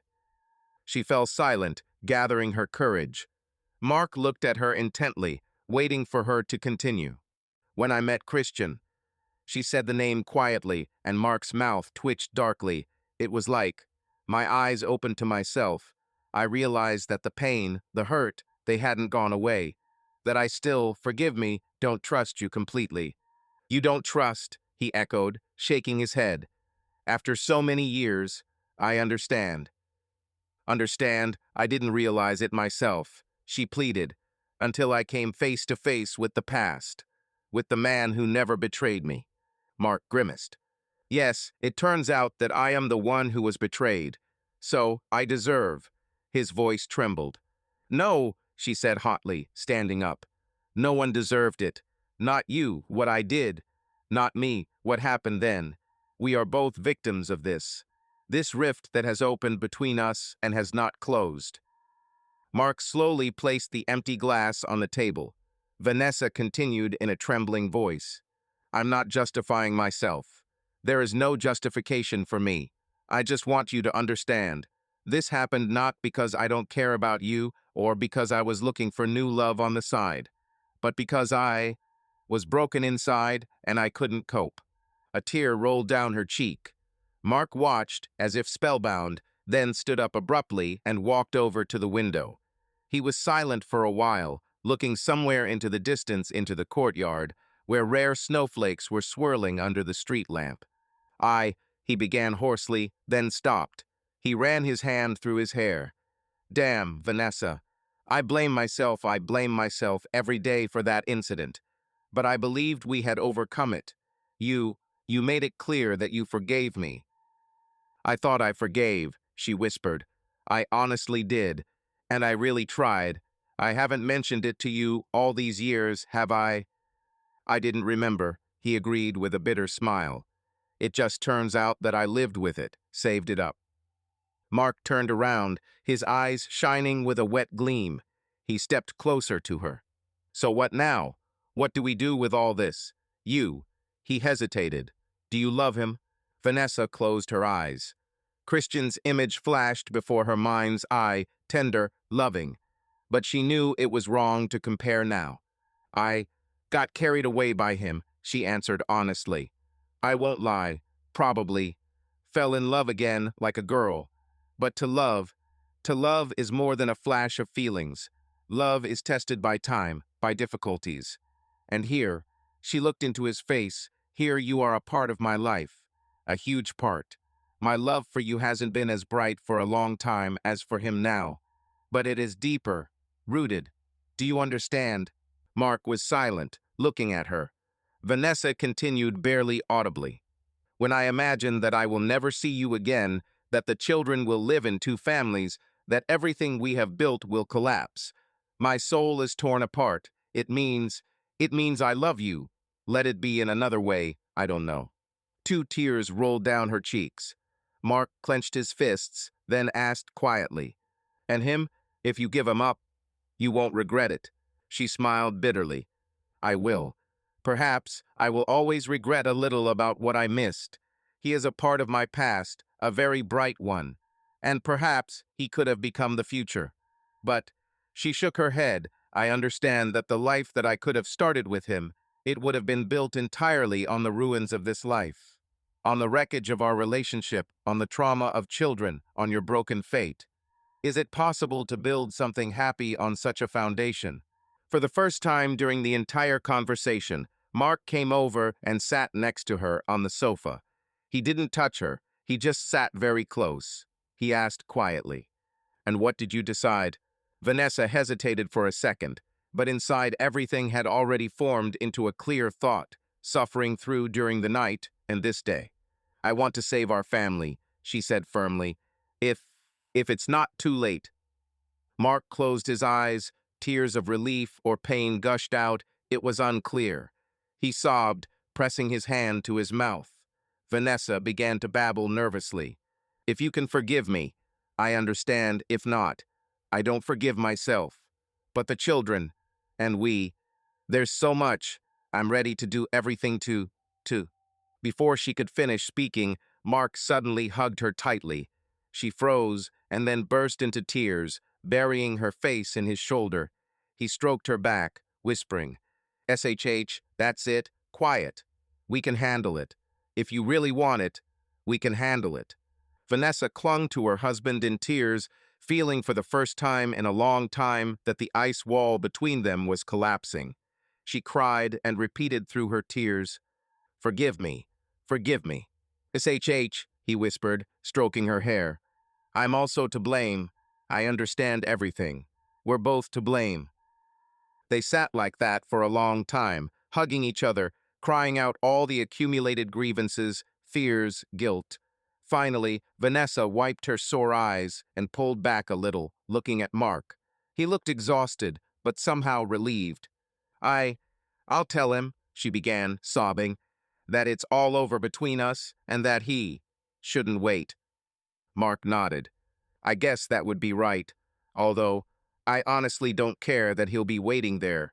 The main thing is that he decided." Vanessa looked down. "It hurts me to hurt him. He didn't do anything wrong. It's all me." Mark squeezed her hands in his. "I'm jealous, of course, but I understand. I don't wish him any harm either. It's just, he started off on the wrong foot with someone else's wife, after all." Vanessa smiled sadly. "I wasn't your wife until the end, since this happened." "I was," Mark firmly objected, "and you can stay if you want to." She looked at him for the first time in a long time without a shadow of alienation, only with love and regret for the pain caused. "I want to," she said. Mark nodded, paused for a moment, and said uncertainly, "I know one conversation isn't enough to fix everything. Maybe I should think about family counseling or something. But I promise I'll do everything I can to help you trust me again. And," he smiled wryly, "I hope you will too. Now it's my turn to learn to trust again." Vanessa reached out a trembling hand and stroked his cheek, which had recently been hit by a strong slap from fate. "We'll manage," she repeated his words. "The main thing is that we both want it." Mark sighed quietly, as if releasing the last of his anger, and suddenly remembered something. "Wait." He stood up and went to the cabinet in the corner of the living room, from where he took out a small velvet box. "I was planning on giving you this yesterday, but as you can see, things didn't go according to plan." He handed her the box.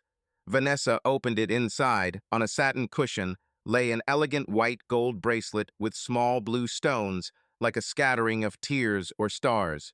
"Mark," she breathed out, "he's beautiful." "These are sapphires," he explained sheepishly. "Your favorites, you said once. I wanted to remind you how dear you are to me, for no reason." Vanessa felt another wave of tears, but light ones. She let him put the bracelet on her wrist. It was cold against her skin, but quickly warmed by her heat. "Thank you," she whispered, looking into his eyes. "I love you." Mark carefully touched her face, as if afraid to believe. "And I you." Vanessa covered his hand with hers. "We can handle it," she repeated again, and this time she firmly believed in her words. He nodded, then asked quietly, "Will you call him today?" "Yes," she answered seriously, "right now." Mark let her go, giving her space, and moved away a little, leaning on the armrest of the chair. Vanessa pulled out her phone, her hands shaking as she searched for Christian's number. He had called her a couple of hours ago, but she hadn't answered. She pressed call, trying to hold on. Mark was standing next to her. She could feel his presence. "Vanessa?" Christian's voice came on the second ring. Excited, hopeful. "Hi," she swallowed. "Christian. Sorry I didn't answer sooner." "How are you?" he asked quickly. "I've been beside myself since last night. How are you? Did he hurt you? What's going on?" "I'm fine," she said softly. "Please listen." Christian was silent, waiting. Vanessa closed her eyes, wanting to cry at the knowledge of what she was about to say, but she had to. "Christian, it's over for us," she said, enunciating the words carefully. "I'm staying with my family. I'm not leaving with you." There was silence on the line. It was only after a few seconds that she heard his breathing. "Is this final?" he asked dully. "Yes," she barely managed to say, feeling her heart squeeze. "Definitively?" Christian exhaled loudly. Then, after a painful pause, he said, "I understand. If it makes you happy, I won't interfere. I'm sorry if—" His voice wavered. "If I did something wrong, I really wanted the best." "It's not your fault," she said hotly, tears streaming down her cheeks. "It's me. Thank you for everything, Christian. I'm so sorry." "No need to apologize," he replied quietly. "I'll always remember you, as you were and as you are. You're amazing. Just be happy, you hear me? And goodbye." "Goodbye," she whispered. The line went dead. Vanessa slowly lowered the phone. Mark immediately picked her up in his arms, holding her close as she cried, finally letting go of the past. Monday morning greeted them with quiet grayness outside the window and cautious hope in their hearts. Mark and Vanessa woke up almost simultaneously, tightly hugging. For the first time in many months, she slept peacefully until dawn without nightmares and sudden awakenings in fear.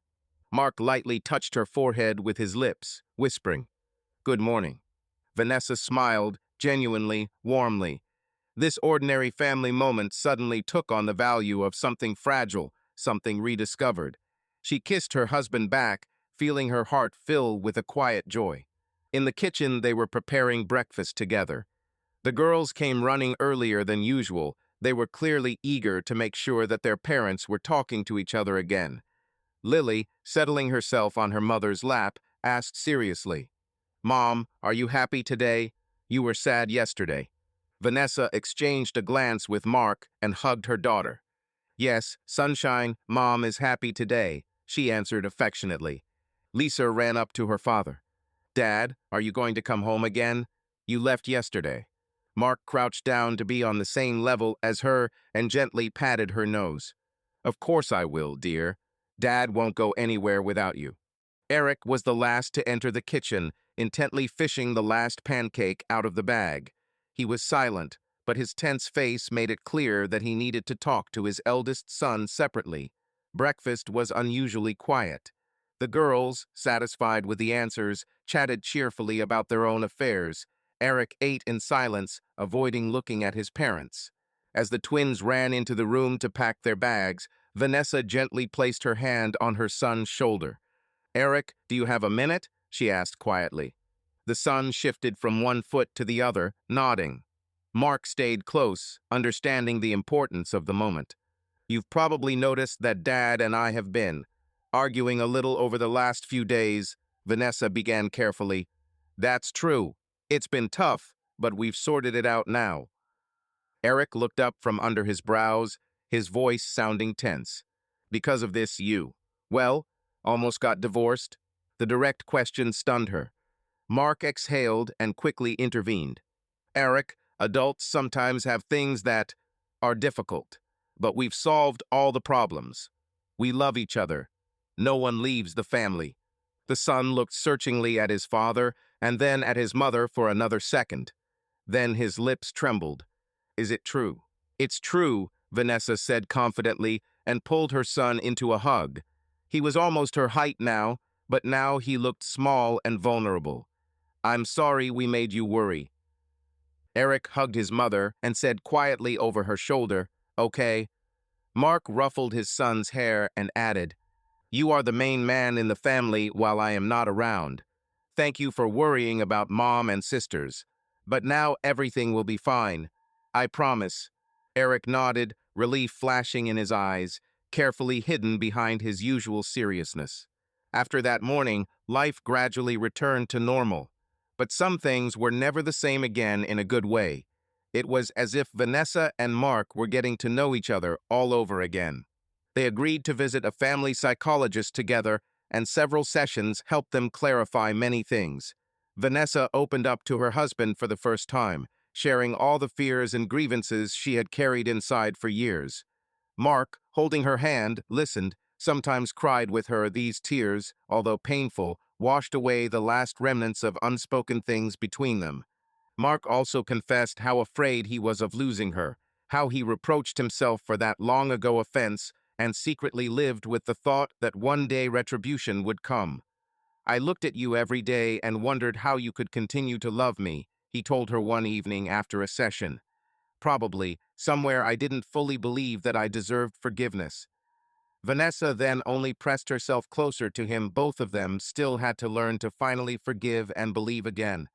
One evening that week, Vanessa received an email from Christian. He had kept his word. He hadn't called or texted her too often, except to say goodbye once. Vanessa sat down at her laptop, calling Mark to her side, and they read the email together. Christian wrote, My dear Vanessa, I don't know if I'm doing the right thing by writing this, but it wasn't easy for me to leave silently, without saying anything. I respect your choice and sincerely wish you and your family happiness. Forgive me if I hurt you by showing up. I honestly just wanted to get back the person I once loved more than life. You taught me a lot, even back then, in my youth, and even now, in these few days, I understand more about myself than I have in years. Thank you for that. I am not offended and do not hold a grudge. Love knows no grudges. Perhaps this is how fate intended it, to remind us of the fine line between the past and the present, so that everyone can make their own choice. You made yours, and I understand it. May everything be fine with you. I will always remember you, the smiling girl from school, and the wise woman you have become. Goodbye. Sincerely. Christian. Vanessa closed her eyes, forcing the tears not to blur the text. Mark put his arm around her shoulders and asked quietly, How are you? I'm fine, she said, and it was true. She was sad, but her heart was no longer clawing at her. Christian had moved on in his life, too. She could sense it in the tone of the letter. The past was gradually receding, no longer casting a shadow on the present. She wrote back, briefly thanking him for his understanding and wishing him happiness. By pressing the send button, Vanessa felt like she had closed the last page of an old chapter of her life. A month passed. December arrived, the month of their wedding anniversary. This year it was special, as if their marriage was born again.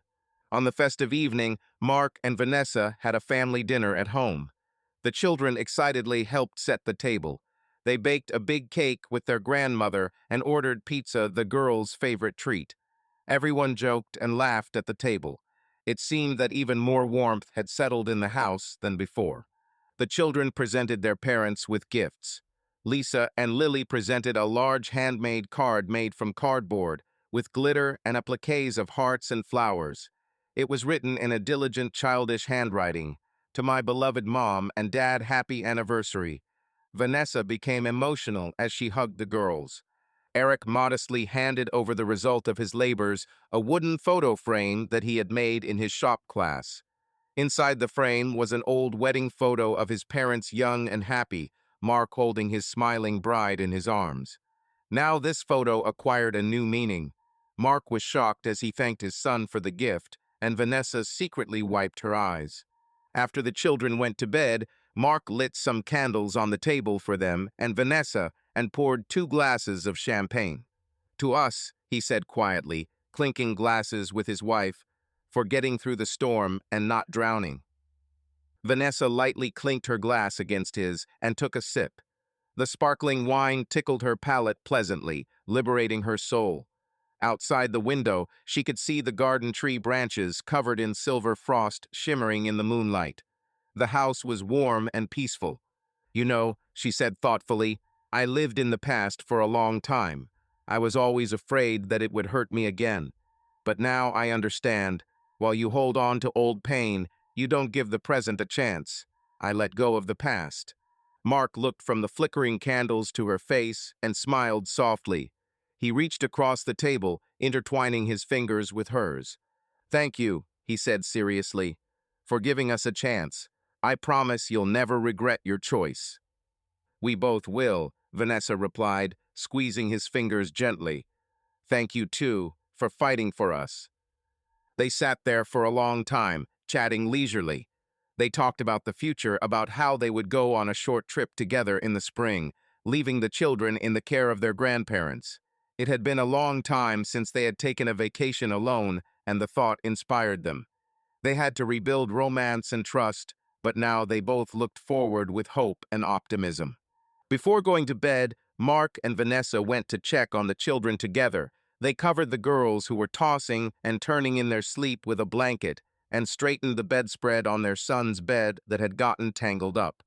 The family slept peacefully in complete safety and love. As she lay down in her bed, Vanessa waited for Mark to settle down next to her, and then she snuggled up to him first, resting her head on his shoulder. He hugged her, warming her with his body. Good night, my love, he whispered, touching her hair with his lips. Good night, she answered just as quietly. In the darkness of the bedroom, Vanessa listened to her husband's measured breathing and thought about the long journey they had taken. So many trials, pain, doubts. But now she was absolutely sure she had made the right choice. Next to her lay not a stranger, but her own, her close one, the one with whom she had spent years of her life and 3 beautiful children, and with whom she was ready to go further. She smiled at her thoughts through her sleep. The shadow of the past had finally disappeared, melting in the rays of present love and trust. They had left behind forever that thin line that had once separated the past and the present.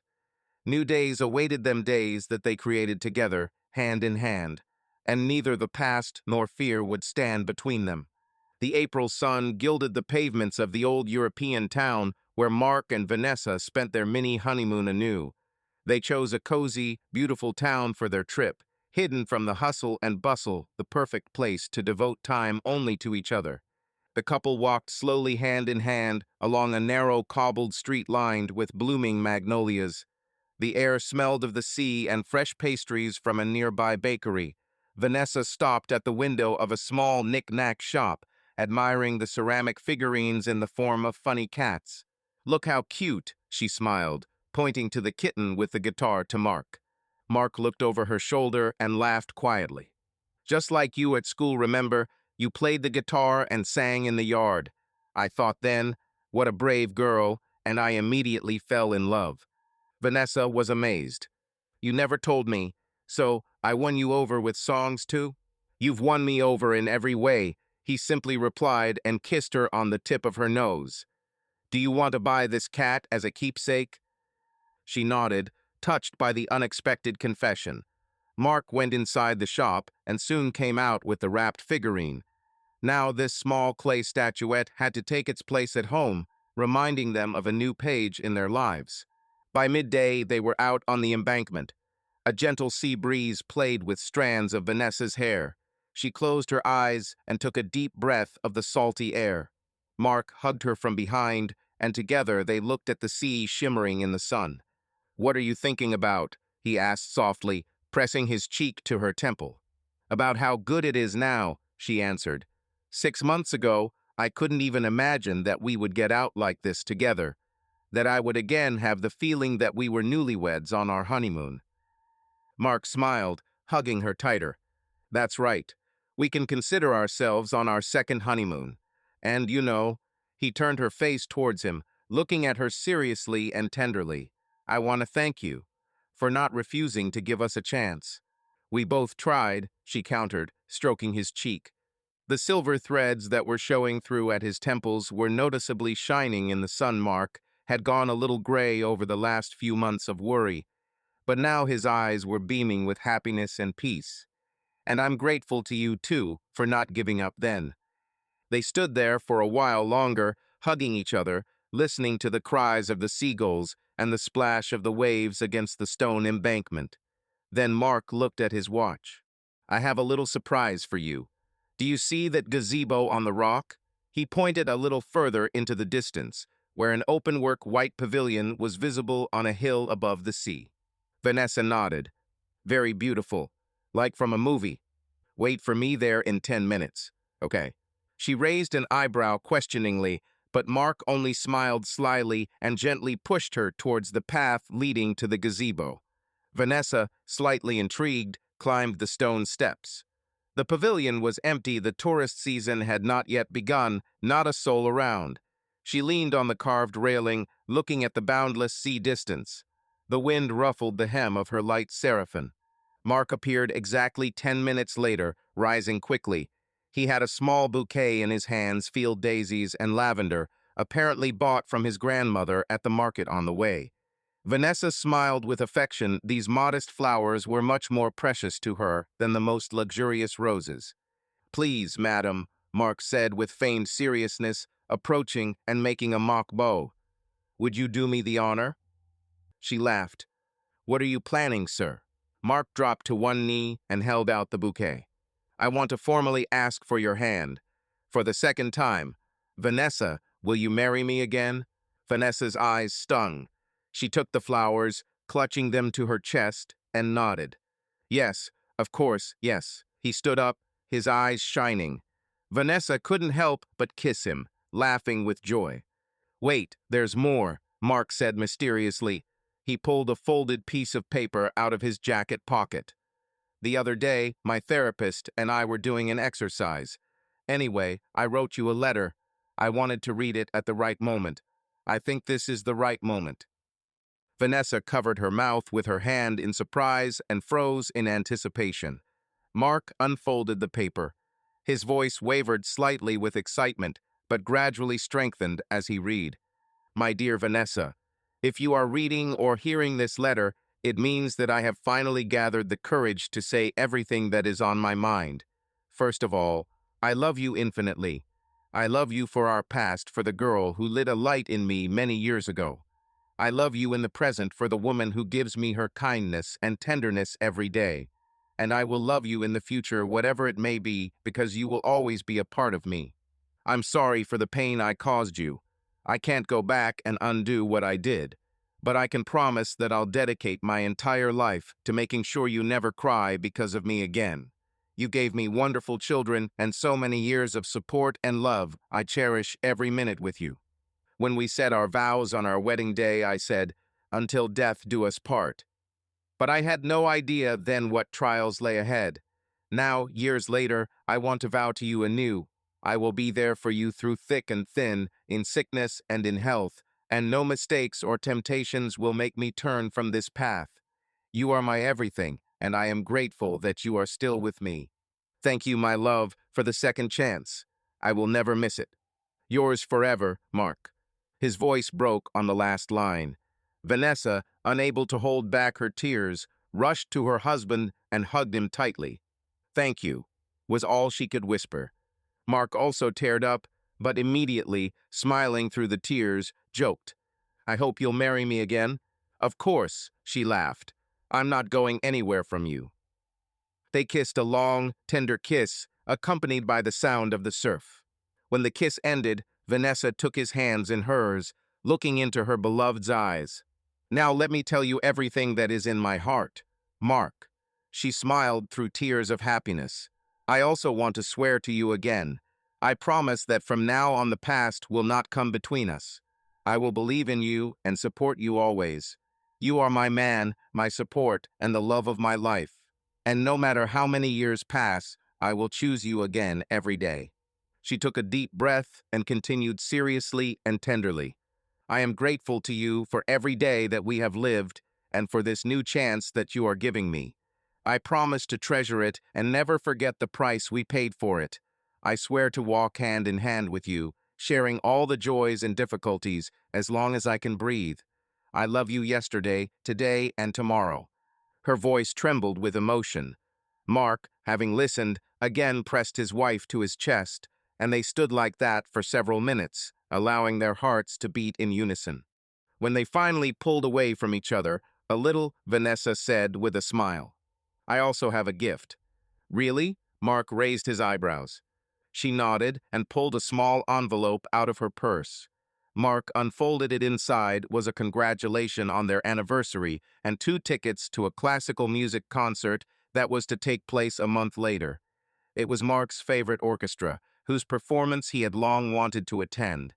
Remember how you kept talking about this concert, but it just never happened, Vanessa said, beaming with pleasure.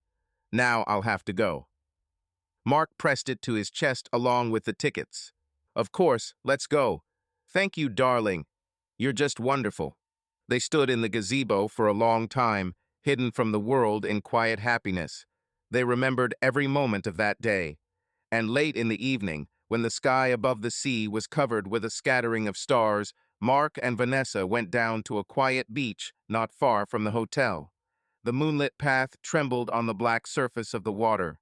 They walked barefoot along the cool sand, holding hands and listening to the whisper of the coastal waves. Mark took his phone out of his pocket and turned on their favorite tune, the same one they had danced to at their graduation and then at their wedding. The sounds flowed smoothly into the night air. Allow me to invite you, Mrs. That is, of course, Miss Vanessa, he said jokingly, bowing slightly. With pleasure, sir, she played along. They embraced and slowly twirled to the music. Vanessa laid her head on his shoulder, closing her eyes. She listened to the measured beating of his heart and felt how her own heart adjusted to this rhythm one for both of them. I love you, she said quietly. Mark leaned down and responded with a kiss on her hair. I love you too. Under the falling stars of distant constellations, under the rustle of the waves, they continued their dance, 2 people who had passed through darkness and light to a new life. Somewhere in the distance, the night sang, embracing their quiet happiness, and nothing threatened this fragile world anymore. The past was left behind, a long, long road stretched ahead, and they walked along it together, hand in hand. Subscribe to our channel so that your love doesn't cheat on you, and go ahead and listen to the next story, because this story is nothing compared to the next one. If you're under 18, don't even think, click to the next one.